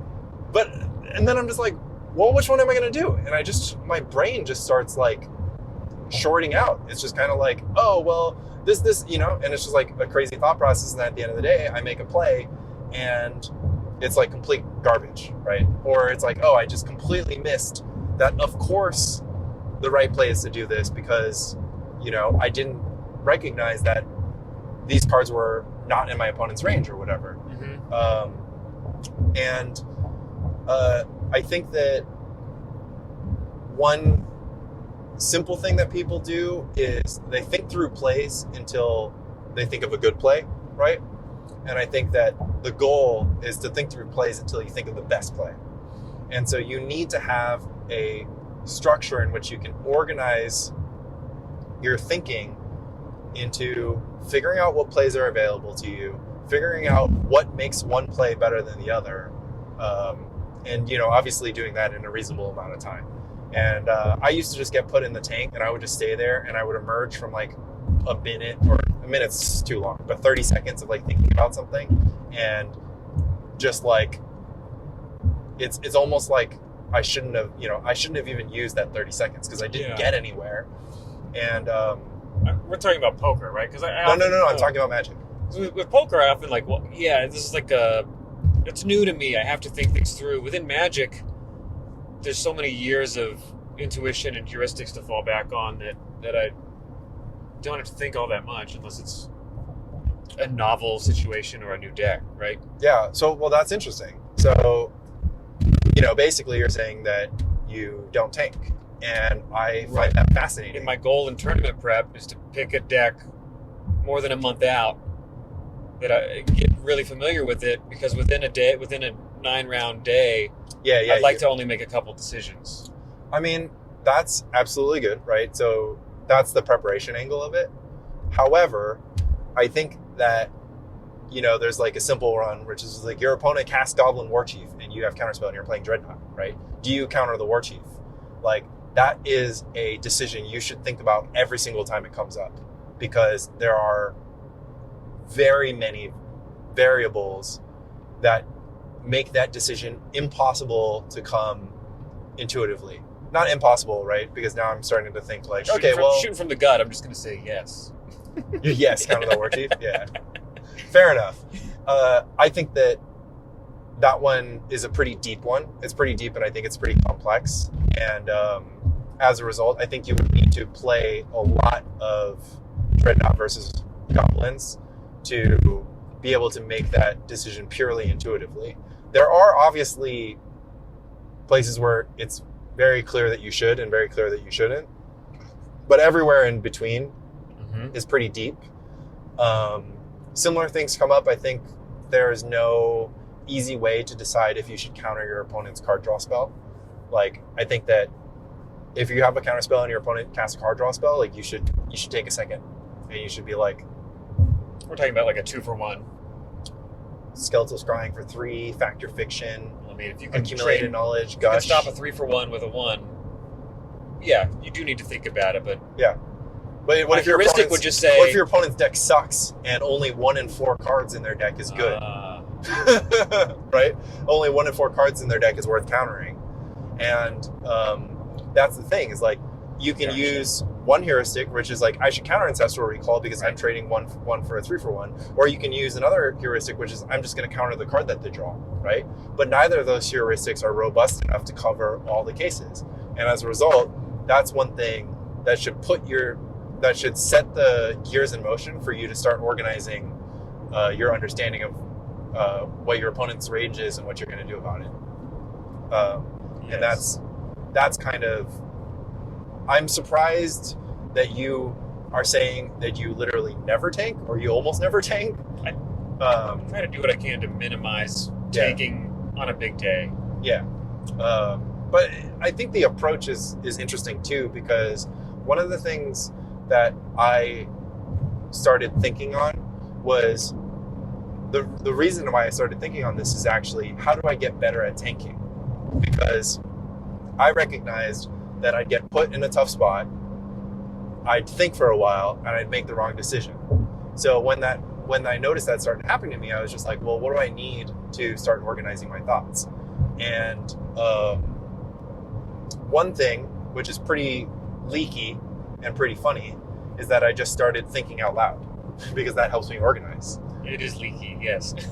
Like, it's also why I'm doing a podcast, and why I do a podcast actually is because talking helps me organize my thoughts. Yes. And so in that match against Mike Harris, where I was just like, well, should I name Unearth or should I name another card? Like, I just started talking out loud. I'm like, well, what happens if you have Unearth? I'm like, okay, I'm going to lose the game if you draw a land, right?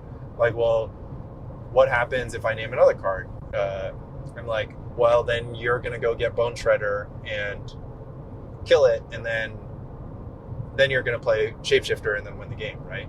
And then so, like, and I had to remind myself what the HREP line was, because I didn't have a shortcut, right? I didn't have the shortcut of, like, if you have 4 mana and an Earth, then you win, right? So I had to be like, okay, how much mana do you need to get the Palinchron, get the Devourer, get the Trike, and then cast the Unearth? And it was 4, right? Or maybe it's not 4, but I think that's what the calculation came to at the time. And then, so I was just like, okay, so you need to draw the land or whatever.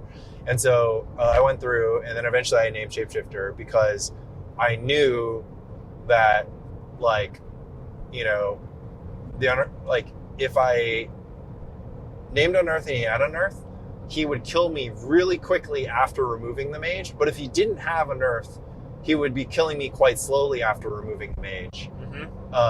And so it was less likely that I was going to win anyways if he has Unearth, because he has a survival in place, so he's just going to get Bone Shredder, right? Or he's just going to get Shapeshifter and kill me with Shapeshifter. Whereas if he doesn't have Unearth and I have a mage on Shapeshifter, then it at least makes things reasonable to think that I would have 1 or 2 turns and I could, like, get a counterspell in there and then maybe get his life total down to a thing. You know, one interesting advantage of playing a deck like HVEB is your opponents are going to tank more often, because unless they've played against it a lot, and I think many people haven't, they're in novel situations against you. And they have to do a lot of learning really quickly. Yeah, absolutely. Right. So, big advantage to playing a deck like that, forcing your opponents to tank and to do new things and not really understand your range. Yeah. Excellent point, and kind of a good application of that. And so, but yeah, so I had a tank where I think I made the right play. I think I made the right play with the information that I was given. And I got to that play because I was able to organize what I was thinking.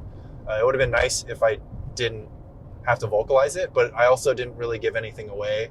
I mean, I did give stuff away, right? Because if I knew I had a counterspell, or I knew I had, you know, some random stuff, maybe I was, like, giving stuff away. But I knew it was a situation where giving stuff away wasn't that important. I'm just looking forward to when you externalize your thought process, but it's an elaborate bluff. Yeah. That's what I'm saying. I'm so bad at coming up with those schemes, because you have to be thinking about what you want your opponent to think, thinking about how you're going to get them to think that, and thinking about what your cards are. So if you're playing poker and you want to bluff that you have this certain hand, like you don't have it, you're just here to bluff as if you have these specific 2 cards, do you convince yourself that you have these 2 cards and then keep playing? Is that how you manage to do it? No. So no. So you well, okay, so I'll say 2 things. One, yes, if you are bluffing something, you should be in the mindset of what you would do if you had those cards, right? So you're acting. Yeah, as if. So one really dumb piece of advice, and if you're listening right now, I'm not hyperbolizing. This piece of advice is dumb. Also, congrats on making it this far. Oh yeah, I mean, this is I love these episodes, and if anybody is like us, they've got a long drive to Lobstercon, so I hope that we're keeping you good company. But if you are, I wonder if my phone even still has battery. You should tap the screen, just tap it and see if it's still going. Oh, nice, awesome, good to see. Like the line's moving and everything. Yes, cool. So this is a hilarious piece of advice. If you want your opponent to call, people think that you should think in your head, fold, and your opponent will somehow pick up on that they want you to fold, that you want them to fold, and then they'll call. The whole universe is just vibrations, man. Yeah, that kind of thing. Dumb advice. What do you do if you want to bluff? Unfortunately, now that we know about ranges and now that we know about balance, the quite simple thing is that if you want your opponent to believe that you have it, like, yes, you should give off the vibe that you have it, and you should understand what type of person your opponent is, if they're even paying attention to what you're giving them, right? So if you like are trying to show strength and you like fold your arms, right, or you lean back in your chair, your opponent's not even going to see sometimes. So you're just wasting your time, right? And then, so I do think it can be powerful. I think that, if anything, like, I think it's a dangerous game, right? Because with poker, you're playing with real money, and doing nothing is always safe. Doing something always runs the risk of your opponent having some skills in reading people. So yeah, sure, if they're a complete idiot and they're going to call you every time you pretend to be nervous, then just pretend to be nervous all the time that you want them to call.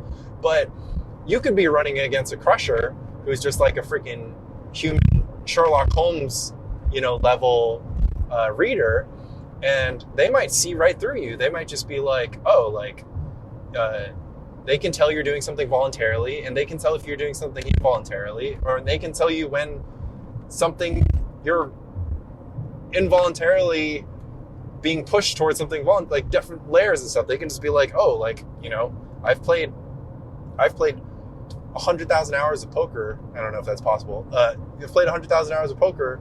I just know like how people behave because I've been in this situation so much, and I am always paying attention. So to answer your question, if you are bluffing somebody and you want to try to get physically involved with the bluff by throwing your chips in really strong, showing strength physically, showing dominance physically, like, you better know that they're going to fall for it, because if they don't fall for it, all you're doing is giving away information, right? Mm-hmm. You also better sometimes do that when you don't have it. Well, that's balance, right? But then if you do it sometimes when you don't have it, then that just becomes the thing that you do all the time. Oh dear. And then now you're just balanced again. It's just the same thing as if you just, didn't give anything away, right? So then you would have to do a bluff strategy that was based around, are we in Boston proper and it's going to take us an hour to get to our place? Is that what I'm seeing? So we're in Hartford. Jesus Christ. I swear to God. It says we have an hour and 22 minutes left. No, it says we have 94 miles. So we're still not in Boston. We're not in Boston. Okay. No, we are in, I want to say, Springfield, roughly. Looks like it. Something like it. But yeah, so yeah, if you have a strategy to bluff and use live tells to induce the kind of thing in Magic or in Magic there's a little bit less. I mean, your opponent's probably just not going to pick up on it. Or if they do, poker already has a culture of bluffing and tells. Magic has that a lot less, right? So if you want to do it in poker, you better have a really rock solid strategy of like who you're targeting with this and how you are weaponizing this. Because if your thing is simple, then people are going to pick up on it and you'll get crushed, right? So it's always safe to do nothing. Mm-hmm. So just on Lobstercon, any like predictions, hot tech you want to leak, anything?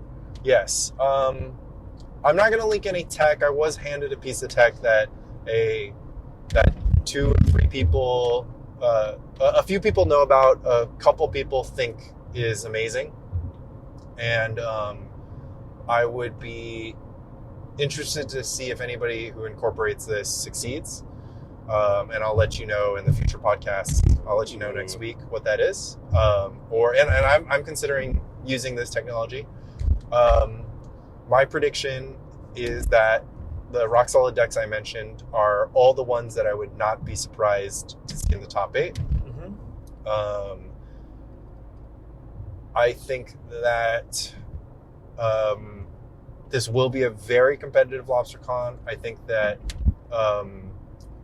maybe we should run down the list. Do we think that Dreadnought is going to have a good Lobstercon? Like 2 Dreadnought decks in the top 8. So, I think lots Dreadnought, in you the pointed top out a 6. praise on burn. Yeah. I think there will be less burn at this Lobstercon than any, percentage-wise, than any previous Lobstercon. Yeah. Because it's not paired with an old school event. Yes. There's a big fallback plan of a lot of old school players who don't really follow pre-modern to just play burn.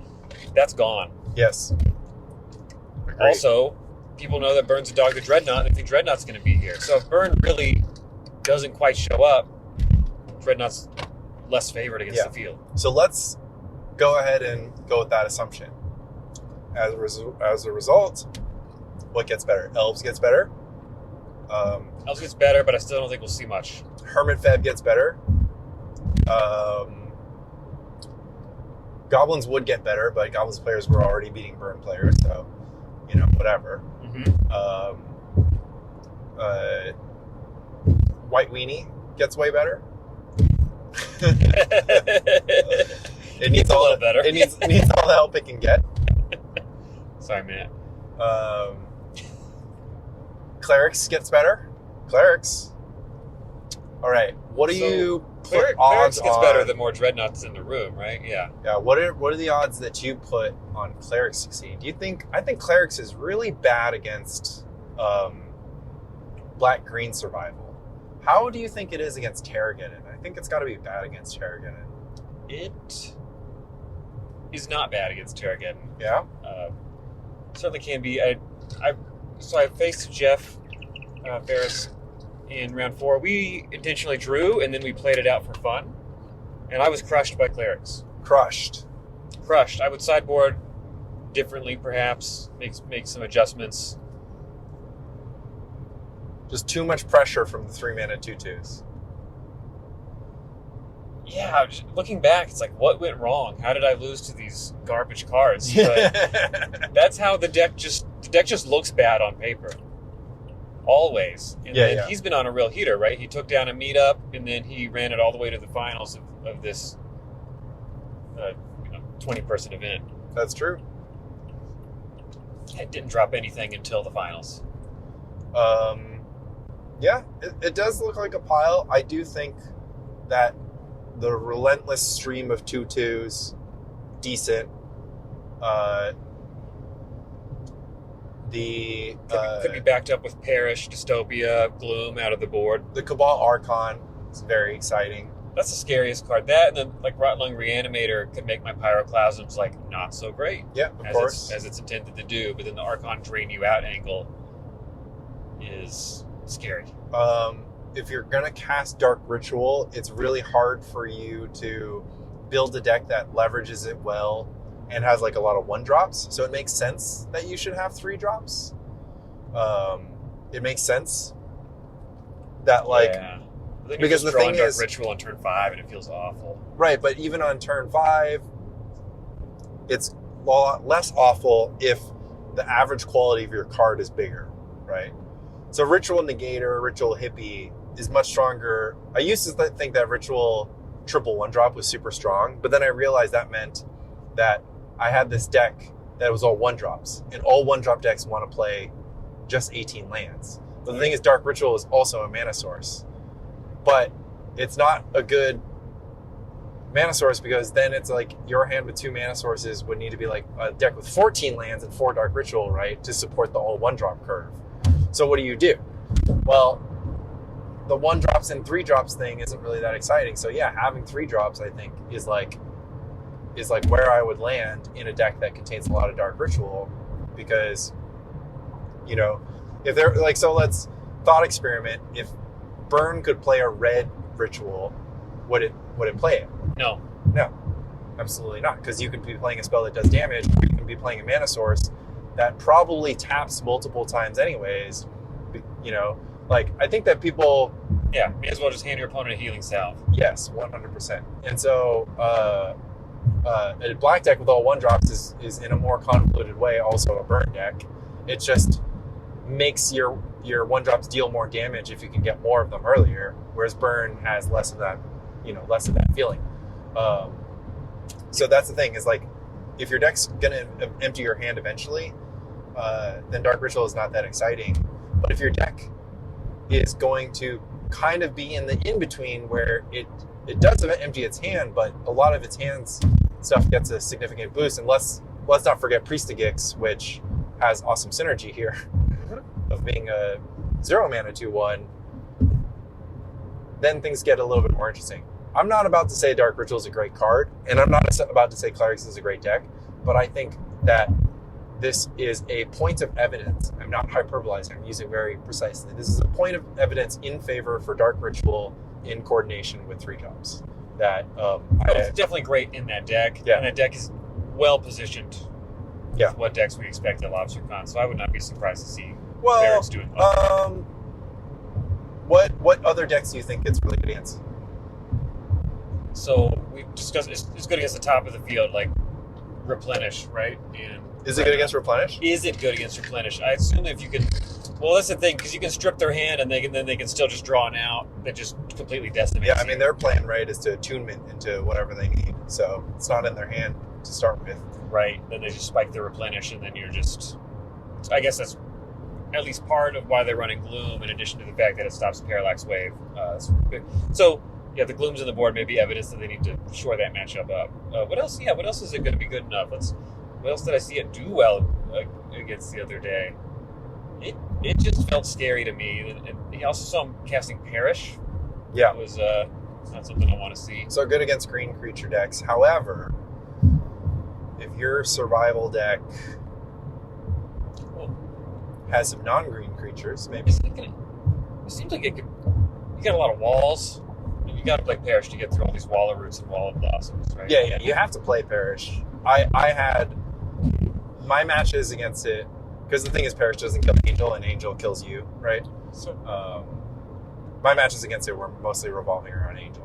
I actually went to Andy's on Saturday for some testing before the event, and I played a lot of games against Clerics with Terrageddon, and it felt good. For T-Gad? For T-Gad. Okay, and so then you're when I walking played it against Jeff, it did not. Because you got perished? Didn't even get Perished. I got gloomed, and it didn't seem to matter. It's just, maybe it's just how the cards just came up different during the 2 games I played against Jeff. It just felt bad. I'm going to be real. I feel like this is a Terrageddon experience because your range is too wide. That is part of playing the deck. You're like, there's too many good things that can happen to you, but there's also too many bad things, right? Right, and yeah, it's tough. Armageddon against the person who often doesn't draw more than 2 lands. Oh yeah, of course. I mean, that's the problem with T-Get to begin with, right? It has no way to like loot away or avoid drawing cards that are super dead in some matchups or super weak in some matchups besides Sylvan Library. And it has to play a bunch of different cards, and it has to play a bunch of lands. Yeah. It really does feel like getting in there and battling with a marginal hand in poker. But you know what's really interesting is that this isn't a one-to-one analogy, but it's a reasonable analogy, which is that you can turn a good hand into a great hand in poker if you're good at poker, if you're good at playing it, if you are better than your opponent, right?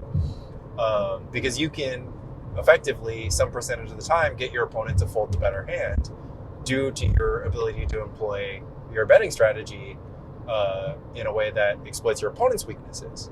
And so mid-range is very much the same, and that's what mid-range players are doing. They're basically taking something that has a lot less raw power and trying to capitalize on the fact that they can use it as a tool to get that equity back against opponents who are, going to quote-unquote fold a better hand. Because I'm going to be honest with you, when I look at the Terrageddon matchup spread, it feels like there's a lot of sort of stuff in the 40 to 60% band or the 45 to 55% band, in my opinion. And a lot of the open and shut matches are against decks that are generally losing decks to begin with. And I never feel great about, having that, because not only do you need variance on your side, it is also asking your opponent to maybe give you the opportunity to beat them. So I enjoy that. Like when I used to play the modern format, my favorite thing to play was Jund, because you're just 45 against everything. Yeah. And you win. Oftentimes you have a match with a lot of interaction, a lot of back and forth, and you win, and you feel like you just outplayed them just enough to get there. Yeah. And maybe I enjoy that about the Terrageddon experience too. Yeah. I think it's basically like you're running from one end of the football field to the next, and you're like super winded, and you just like, you're hyped because you beat them in the race. Yeah. And then I'm just kind of like, oh, you can start at the 80-yard line, buddy. Yeah. Oh, Like- that was my experience when I played Mono Blue Dreadnought. Yep.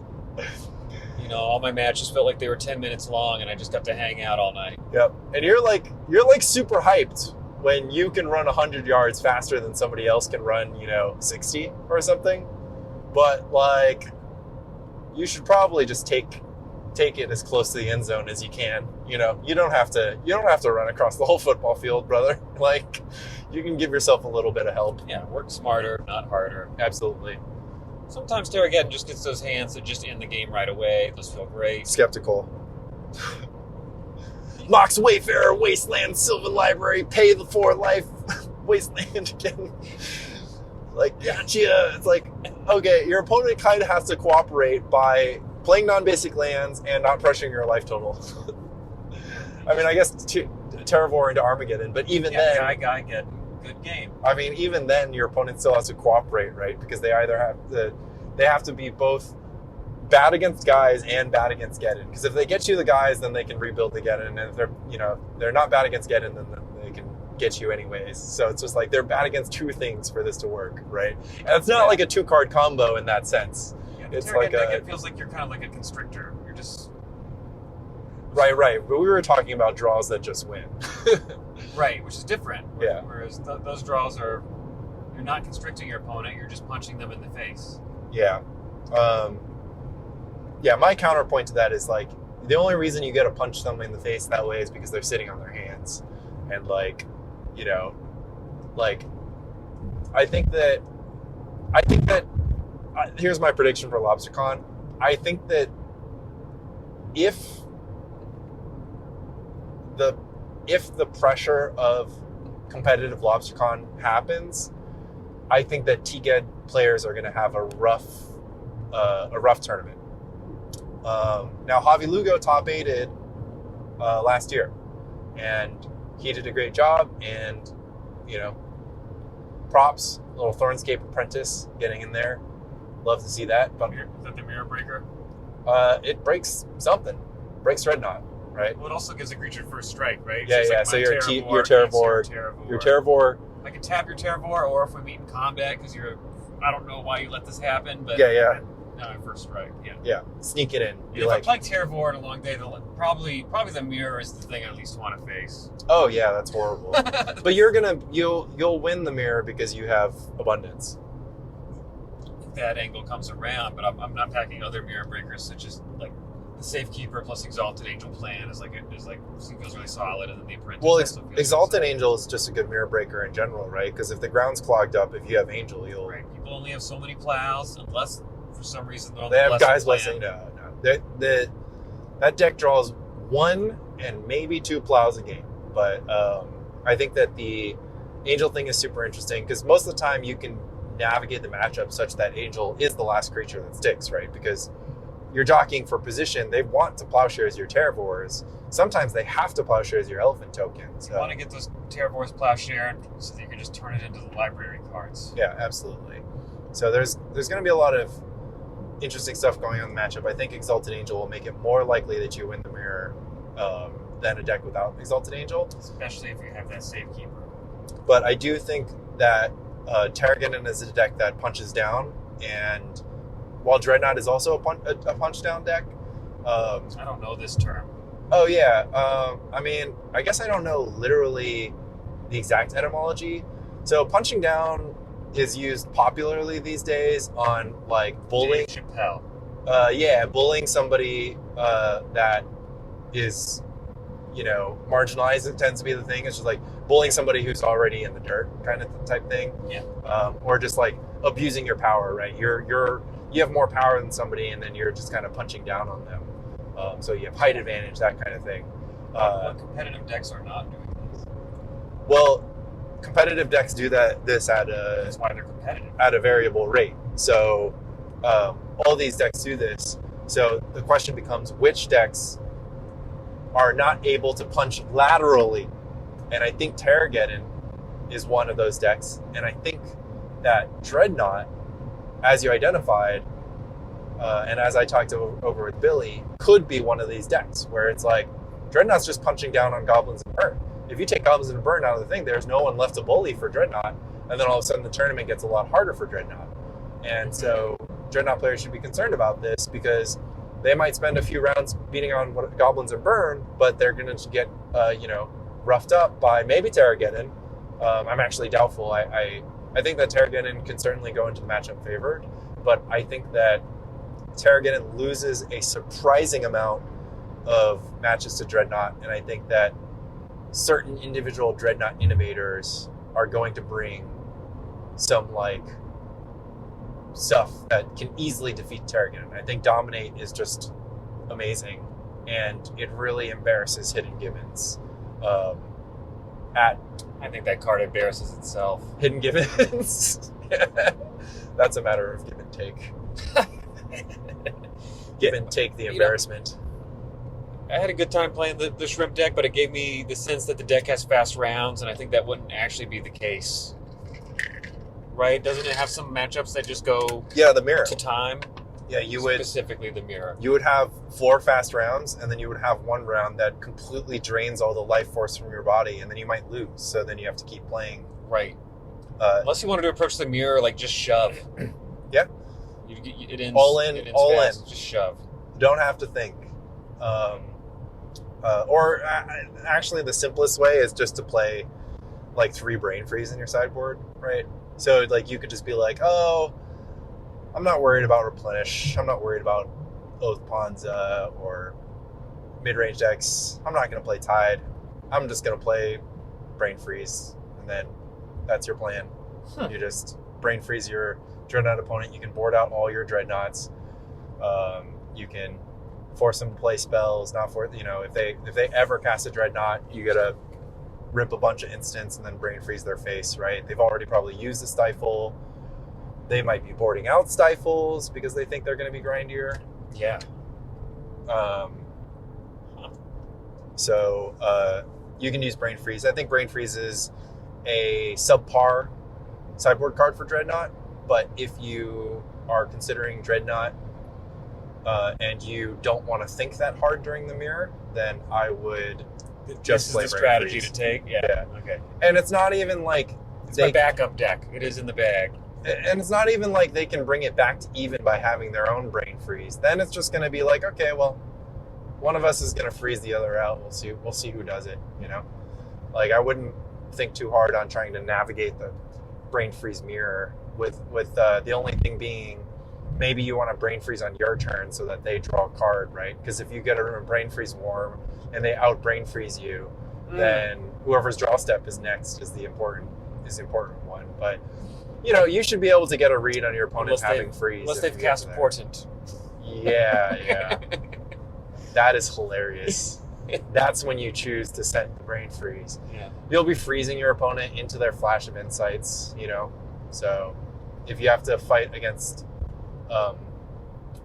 freezing your opponent into their Flash of Insight, make sure you put both your Brain Freezes on the stack at the same time. Or not at the same time. What you do is you Brain Freeze. Yeah. I love holding priority as much as I love holding my priority. I like to hold priority.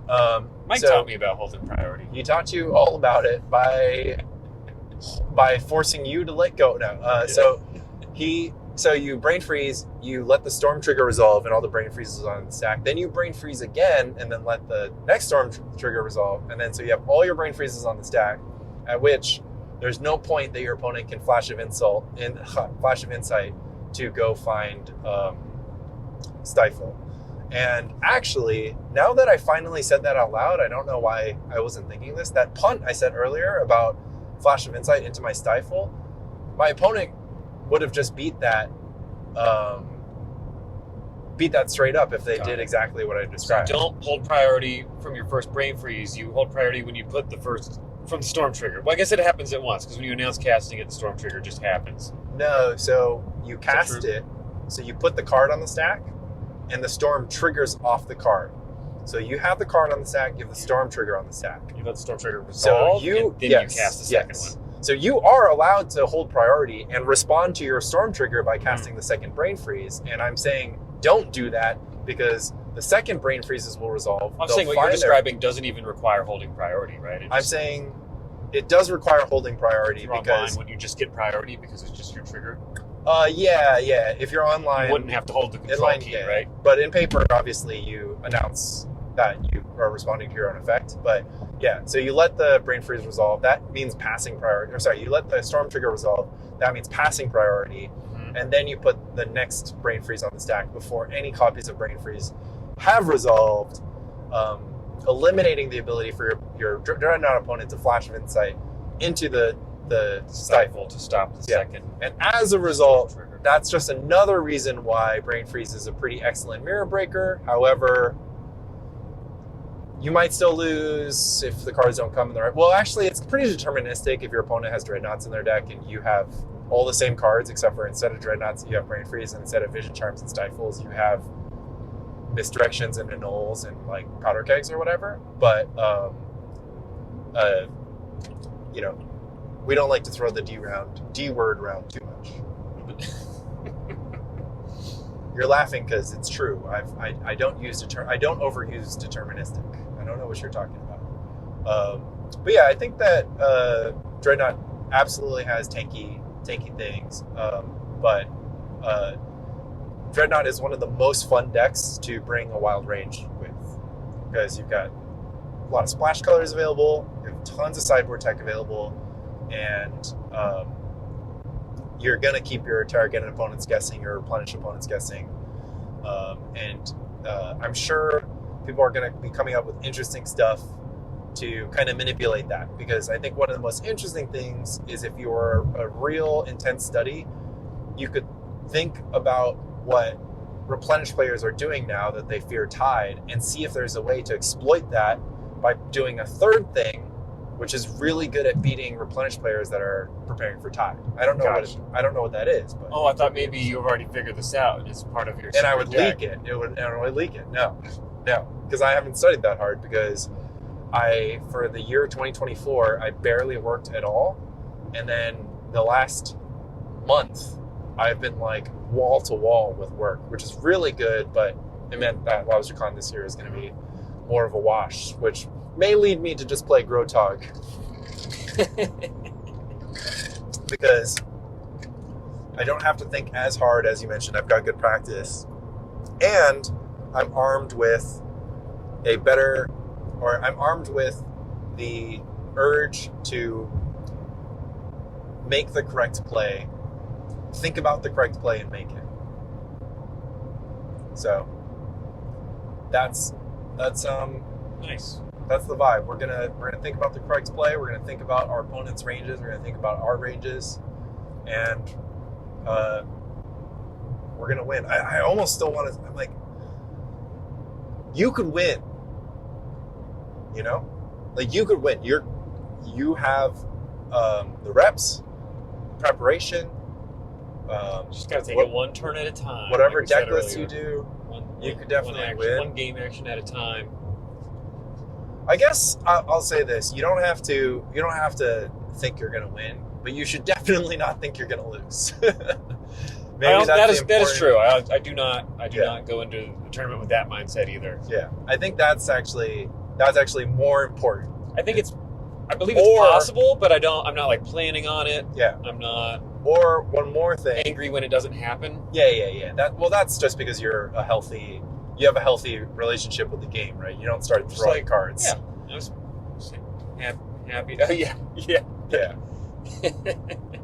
I mean, I've lost to you a bunch, so you've experienced this from me, where like I think you would say that I don't tilt. right? True. But you have experience when you beat me in a match, and I just sit there for about 3 minutes, and I like pack up my cards, and I just don't say anything. That's my strategy too. Yeah. I remember hearing you talk about this. Yeah. I do that when I'm upset. I'm just quiet. Yeah. I'm just gonna digest. I'm gonna move on eventually, but I'm in the heat of it now, and anything that I say right now is not good. So I'm just gonna not say it, and I'm gonna think, and I'm gonna think about what went wrong, and I'm gonna let me be unhappy with the loss, and then after that has passed, if my opponent's still there, I'll be like, oh, that was a fun match, interesting match, talk about the match, that kind of stuff. But yeah, it was so funny. I had an opponent that tilted off, and they're just like, they lost, right? And they're like, oh, I can't believe you got down to 3 life. I can't believe you put yourself down to 3 life, because they have a lightning bolt in their deck. And I was just like, oops, I was just like, yeah, I don't know, I put myself down to 3 life so that I could thought seize them. Oh. Yeah. So I'm just like, so I would either take the lightning bolt, or you would have to draw the lightning bolt. Maybe it's not a great play, but they were tapped out. They couldn't bolt. Yeah, exactly. And I was like, it's not a great play, but it's an interesting spot, right? Because you could have as long as you miss, the game's over. Yeah, so exactly. As long as they miss one draw step, the game's over. You just ran the numbers. You're like, this might be my best percentage. Right. You might have another interactive counterspell. Yeah, I might lose the next turn, but I still have a better chance of winning than if I drug the game on longer than that. Well, you have a bunch of stuff that I might want to thought seize to make sure that I win now, right? And that if I thought seize you, I win now. And at this point, I was just playing Reanimator, right? So I got my guy in play, and I just thought seize them, because if they have Brazen Borrower, then they could get back into the game. Mm-hmm. So I just thought seize them. I was like, yeah, sure, they would have won if they top deck Bolt, but they would have won if they had Brazen Borrower in their hand. So whatever. And they just tilted off. Yeah, they tilted off because I was. Was this online? No, this was on paper. This was at an SCG. And it was one of my first paper tournaments from getting back into Magic. So I think they could tell that I was a pretty not an enfranchised player. And they were also very enfranchises. They had FBB duels and a pretty, not fully foiled out, but an intentional double sleeved deck. Mm-hmm. And I had mismatched, my swamps were ugly, and and so I think that they could tell that I wasn't very good, and I think that it bugged them that they thought that I made a misplay. And honestly, it might have been a misplay, but it's just the fact that they were talking and tilting. It was they wrote you off a couple turns into the match, and then you won, and then they were upset about that. Yeah, hard to write me off a couple turns into the match when there's a Grizzlebrand in play, though. But that's it went well. Yeah. Doesn't matter who's holding the Grizzlebrand, you're probably dead. Nice. But yeah, no, champion mindset. Does it help you win?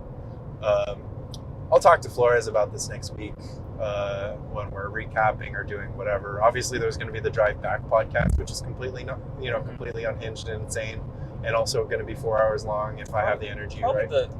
The other big level up I had in the last couple of years was noticing that once I felt ahead in a game, I would lose. Yeah. They started to ask some other more experienced players about that, and just kind of coming up with almost like a checklist, like you're saying, of come up with all the ways that I lose from here. So instead of feeling like I've got it wrapped up, cool, I'm done here. We're good here, right? Instead, start going over all the ways that I lose and what do I do against those, and that made a noticeable difference in my game. Yeah, don't get too relaxed. Don't get too comfortable with your board position. Think about the ways that you can lose. Don't expose yourself to unnecessary angles. Yeah, you need a plan to win. You also need a plan to not lose. Yeah, that's gear 1 and gear 2, baby. So, I think I have one more question for you. When you zoom out, you think about what's fun, what you're enjoying about Magic, what your goals are, winning and losing, brewing decks. Talk to me a little bit about that, maybe because you listen to Spy Colony, because I think it's an interesting question because, I take it for granted that the audience of the podcast is going to be in a similar place as me. But pre-modern's pretty diverse, and in talking to people, it just sounds like people just like listening, and they're not particularly like, they don't have to be as like, spiky. Honestly, They like to listen to spikes, but they don't aspire. Yeah, they don't have to spike. Spikehood. So I guess the question is like, where are you on the spectrum? Are you like? I mean, you're not a super spike, right? It sounds like you. Which spectrum? 1 to 10 level of spike. Oh. I'm past the halfway point, Yeah. but I'm not that high. I'm not like a 9 or a 10. How important to you are your results?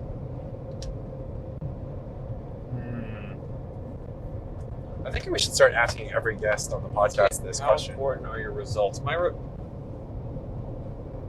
results do matter to me, and I do notice when I'm on like just a bad beat streak.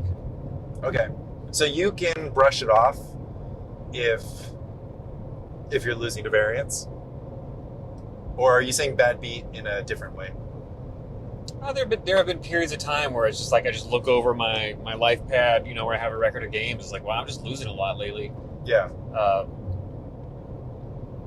And similarly, when I go on like a heater, like I've had over the past few months at meetups, I don't assume that that's going to stick around. It's just I just think like, wow, that's wild that happened. Nice. Okay, so results. It almost sounds like results are something that's happening to you, and it's not something that you are. Yeah, that's just how I feel about life. Are actively. That's the meditation retreat. Shit, man, I was on like a 23-in-1 heater, right? And then where did I go from there? There was a 2-2 and a 3-0-1, so that's 5. Because like me, I am 2-1, desperately trying 28. to win the absolute maximum, right? Like I am not happy if things are not going my way, and I don't really believe in bad beats.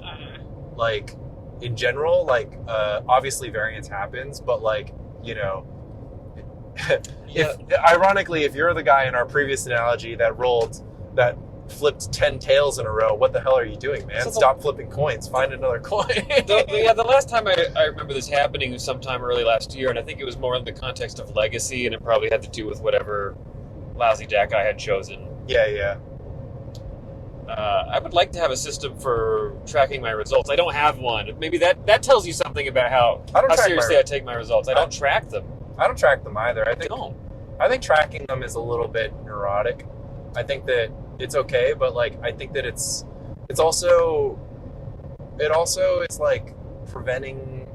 I think it's prohibitive. I think it's actually even prohibitive of a competitive mindset, which I think is a little crazy to say because tracking is a pretty important part of any other like regimented focus on improving any other skill or ability. I was talking to Billy when he visited, and he keeps all of his results. Yeah. And he keeps them organized by deck even. Yep. So when he picks up a new deck, he can see like how are his results with this deck compare with the other decks that he's competent with? Yeah. Is it more or less? I thought. Yeah, Chris Toller is pretty into that and leans on it pretty heavily to dictate his decision making.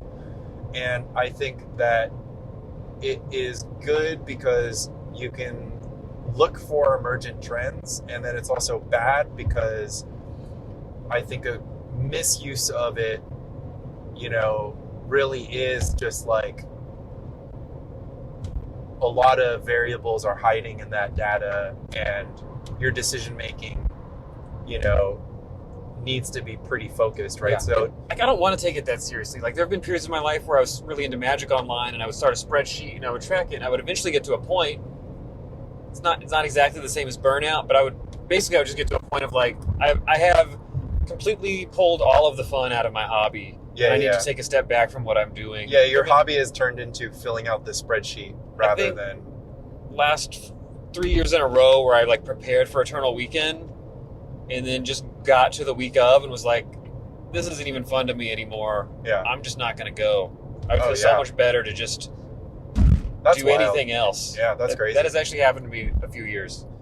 Because I was just taking it very seriously. And actually, it's part of the reason why I just am not playing any digital Magic for this entire calendar year. Yeah. It's been great. Yeah, by the way. That's great. I mean, that's a healthy relationship and also answers my question. Because, why am I playing the game? It's to have fun. It's to socialize. Yeah. It's been great for building, a community and a group of friends in a new city. And I consider you a pillar of that community. I appreciate that, and I love the community. It's just a great group we have, and I'm doing this for fun. So I want to avoid behaviors that take the fun out of it. Yeah, such as caring too much. I think one of my life mottos is just don't make things worse. Life is hard. Don't make things worse. Don't make it harder. I think that I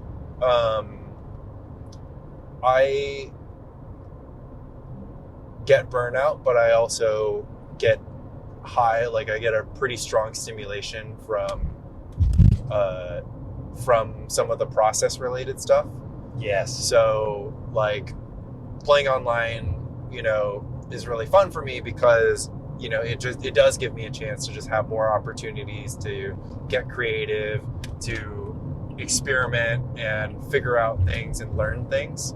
And I think that I have a similar thing where it does produce fatigue at times where it's yes, I'm it's work. And I think that's the thing that I have found to be interesting about my relationship, where it's it's not really a game that I can play to relax anymore, unless we're talking vintage cube, right? Mm-hmm. It's now my relationship is I'm sitting down and it can be I'll put it this way, right? If I've got a few hours and I'm just oh, what's a nice, relaxing, fun thing to do? I would not say playing some, grabbing whatever pre-modern deck is in the box or in my digital collection. It's definitely not anything on Magic Online, in my opinion. But maybe Vintage Cube, you're saying, but yeah. Yeah. But even if it were on Magic Online, but even if it was so it's not reaching in for some paper pre-modern. It's not a way to unwind or relax for you. No, I wouldn't, because it wouldn't be fun. I would want to be on, right? I would want to be ooh, let's see if Tempting Worm is any good. Let's see if this tech. Let's try out this different list. Let's see what happens in this matchup. Let's do something for the podcast, right? Oh. I wouldn't just be oh, hey, that's actually the difference is what we found out about Mike is that he's actually doesn't have the grinder champion mindset. He just likes playing Magic. I fall more into that bucket. Yeah. Too. I will say that last year during the weeks leading up to Lobstercon, I became very burnt out. I lost interest in Magic because I've been taking pre-modern so seriously. Yeah. So much testing that I started declining certain invitations to things. Right, because I just need to sleep and focus on this one day, and then I can relax again. Yeah. And I faced that stuff I mentioned earlier. I'm a little wiped out this week, and part of it I think has to do with just thinking about this and taking this seriously. Yeah. And I very much look forward to relaxing a bit. Well, hopefully the relaxing part is when you've done all the preparation, you're playing your games, and you're winning. I think so, yeah. But I feel the same way because I realized that I was working so much, and I'm going to this weekend, and the weekend is going to be very intense, and it's going to be more work. And I don't know exactly how I'm going to kind of face it, but I think that basically Mike just likes playing the decks. He just likes opening up 7-card hands. He just likes playing. He just gets excited. I completely relate. When he casts these spells. Yeah. And I just actually don't relate to that at all. I'm just dude, I'm here to find out if Mystic Enforcer beats your deck, And he's actually kind of silly, right? Because I think one of the things that's funny about Mike is that he I think that Mike, and maybe he'll admit to this, maybe he won't. I think that Mike really cares about the outcome of playtest games because he talks about it so much. He'll be like, "Oh, you beat me so much playing, whatever." I'm like, "Well, I don't care. Like, we didn't find out that I beat you. We found out that Burn beats goblins. That's what we found out. Like, I don't care who plays. Take the me and you out of it. Yeah, but that's the thing. It's like, but that's fun for him. It's fun for him that and even if he understands that as playtesting, it's also fun." For like, if we do a playtest session and we play 20 matches, right, and somebody wins all of it, that's going to make a much bigger impression, I think, on him, and like kind of tell a story that's kind of fun or interesting or just like, oh, whatever. But and sometimes it, obviously in the form of just being like, switch decks, and we find out that Levine just wins, no matter what on the testing side. I right? could have told you that. Yeah. But I actually think that's funny, right? So like so here's a classic line. X person has been crushing it in testing. Mm-hmm. What do you think of that line? Is it more about the person or the decks? Yeah, right? That's kind of what you're getting at. Right? Well, what decks have been crushing it in testing? Yeah. Like, oh, he's been crushing it in testing. He's been beating all this stuff with type control. It's like, yeah, well, if you sit down and like the purpose of the test is let's see if tide control can beat this thing, and you're like moving cards around until the end point is yes, it does beat this thing. You might end up thinking that tide control beats everything because you're only seeing the world as you have in your testing facility, and you might get surprised by what other people are testing, or of course, my favorite, your testing partner might suck at the deck that they're testing. But also when the scenario does happen that one person wins no matter what seat they're in, and you just trade back and forth and the same person keeps winning, that feels like an anomaly. It feels like worth addressing, worth talking about. Yeah, it definitely seems to indicate that person is the stronger player of the two players, right? Mm-hmm. And you should unpack it. You should be like, and maybe you need to throw all your testing results out. Exactly. What should you do strategically? Yeah, and you're like, okay, well, like the same thing when I made this analogy off the podcast, right? It was just like, we're talking, oh, this guy's the best quarterback in your high school. It's just like, yeah, well, he can't play D1, like he's better than all the other quarterbacks in your high school, so he's crushing it in testing, and then you just put him out with other crushers, and it's like, oh, Yeah. So I may win some meetups, but put me in a 9-round day, I don't know what's going to happen. Yeah, and I think that that's like the deal. I mean, me, like I'm not free from this. Like I think that I'm good, but I think that Lobstercon is tough, and I think that I'm going to play against a lot of people that I'm better than, and I think I'm going to play against a lot of people who, like have edge on me, and like I'm gonna lose some matches, and it's gonna happen. I mean, it's not gonna happen because I'm gonna win the tournament, but like I accept the possibility that like my sample size of 30 or so New Yorkers is a much different sample size as 300 of like people I don't even know about, people who don't talk much, don't podcast, don't get featured on podcasts, don't share their deck lists, aren't in deck list discords, who are just like, yeah, kind of, I built this deck, it rules. So many discords. Yeah, the discords are going crazy. If you'd gone back a decade ago and told me how many discords I'd be in 2025, I would not have believed you. Would buy stock in Discord. Yeah.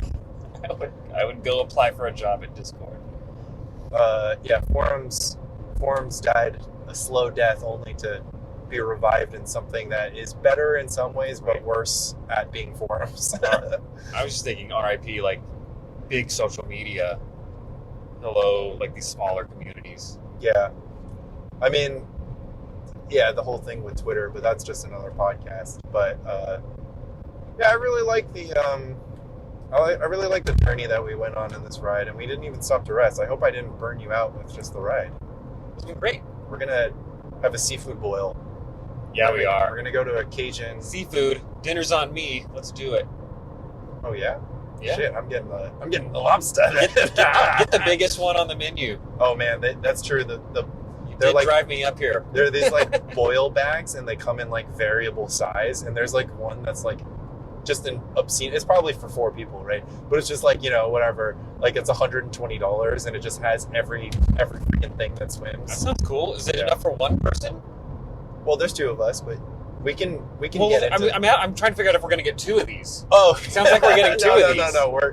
I'm sure the bag that contains 1 whole lobster and 1 whole crab and some crawfish and like whatever. Like I think that one will be good for us to share.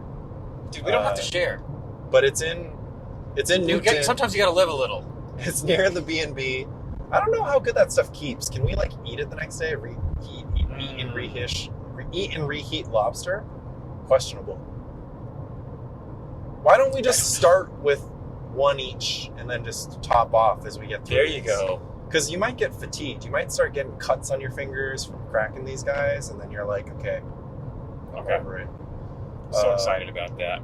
Anything else we wanted to touch on? I don't know. That's you, man. You're obviously you have an open invite. You're always welcome to come on to Bike Colony, talk about what's on your mind. I'm glad we haven't been trapped in a car together before. Never. So this is a good, like, this has been fun because I've learned a lot about you. I've learned a lot about me. So if there's anything else you got, yeah, I guess. Do you have a question? Closing thought, like I got intentional about my relationship with the game in the last few years, and realizing which behaviors and attitudes toward the game led to less fun and less enjoyment, and it's starting to just feel like a job. And how can I let those go? Yeah, and ironically for me, I enjoy treating the game like a job, and that just means I'm not going to use the game as a outlet unless we're talking vintage cube or cube in general or Land's duplicate sealed, which we will be playing this weekend. Yeah, we'll play the duplicate bar. So sometimes, like, I'll just turn on the Twitch and I'll just see the streamer, like Caleb D. I mean, he's still cubing after all these years, and I'm just like, I don't think I would want to play that much Magic, man. Yeah, that's true. Cube is good in small doses. I have binged on Cube before, but like only because that's like binging on ice cream. I mean, like you can just do it, and like you can do it every now and then, and you won't lose your taste. Like, how much ice cream do you eat?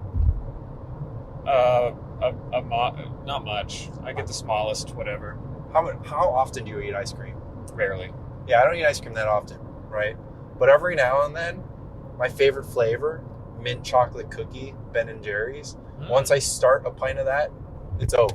Yeah. Like, throw away the lid. Like, you know, like, if I open a pint of Ben & Jerry's mint cookie ice cream, like, the lid's going in the garbage, and soon after the carton with it.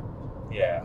Yeah, I hear you. I have been, between jobs during a Vintage Cube season and decided, hey, you know what? I'm going to try my hand at seeing how many trophies I can get. Oh, hell yeah. It was fun for a few days. Yeah. Let's go.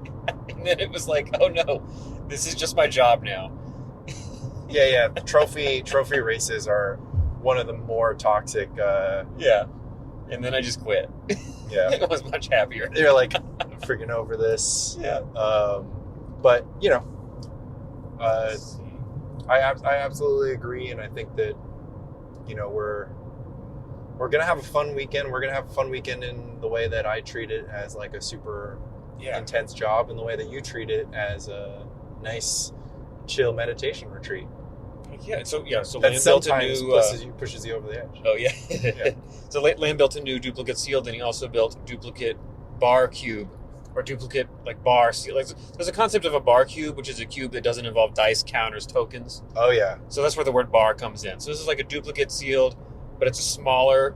It's just smaller. 40 card decks, maybe. You're doing 40 card decks, and there's not that many cards in each set. Yeah. Because the idea is you can just take it out with your friends and have fun. Yeah. Okay. And we tried this out the other night. He cast a Factor Fiction against me. He revealed Stupor, Hymn to Turok, Mystic, Confluence, Baleful Strix, and some other 2-for-1. And I just about... Banger. We just moved on. Well, if you are interested in that, come find us, and we'll have a good hang. Yes. We're going to see about Moogies tonight. We are barely getting in under the closing time for this crawfish place, so we might bail on Moogies. I'm fine for that. I just love sleeping. Sleeping's good. And then I also, with me for this weekend, I will have my extended 1999 Battle Box. I have 15 decks from the extended 1999 series, times right after Mercadian Mask before Nemesis. So I have 15 decks from that era with me. Yeah, so if you see SWB and you got knocked out of the tournament, and for some reason he did too, string of bad variants, of course, then you can, of course, battle the box. But until then, love Spike Colony. Love Spike Colony. Cool. It's just the pause.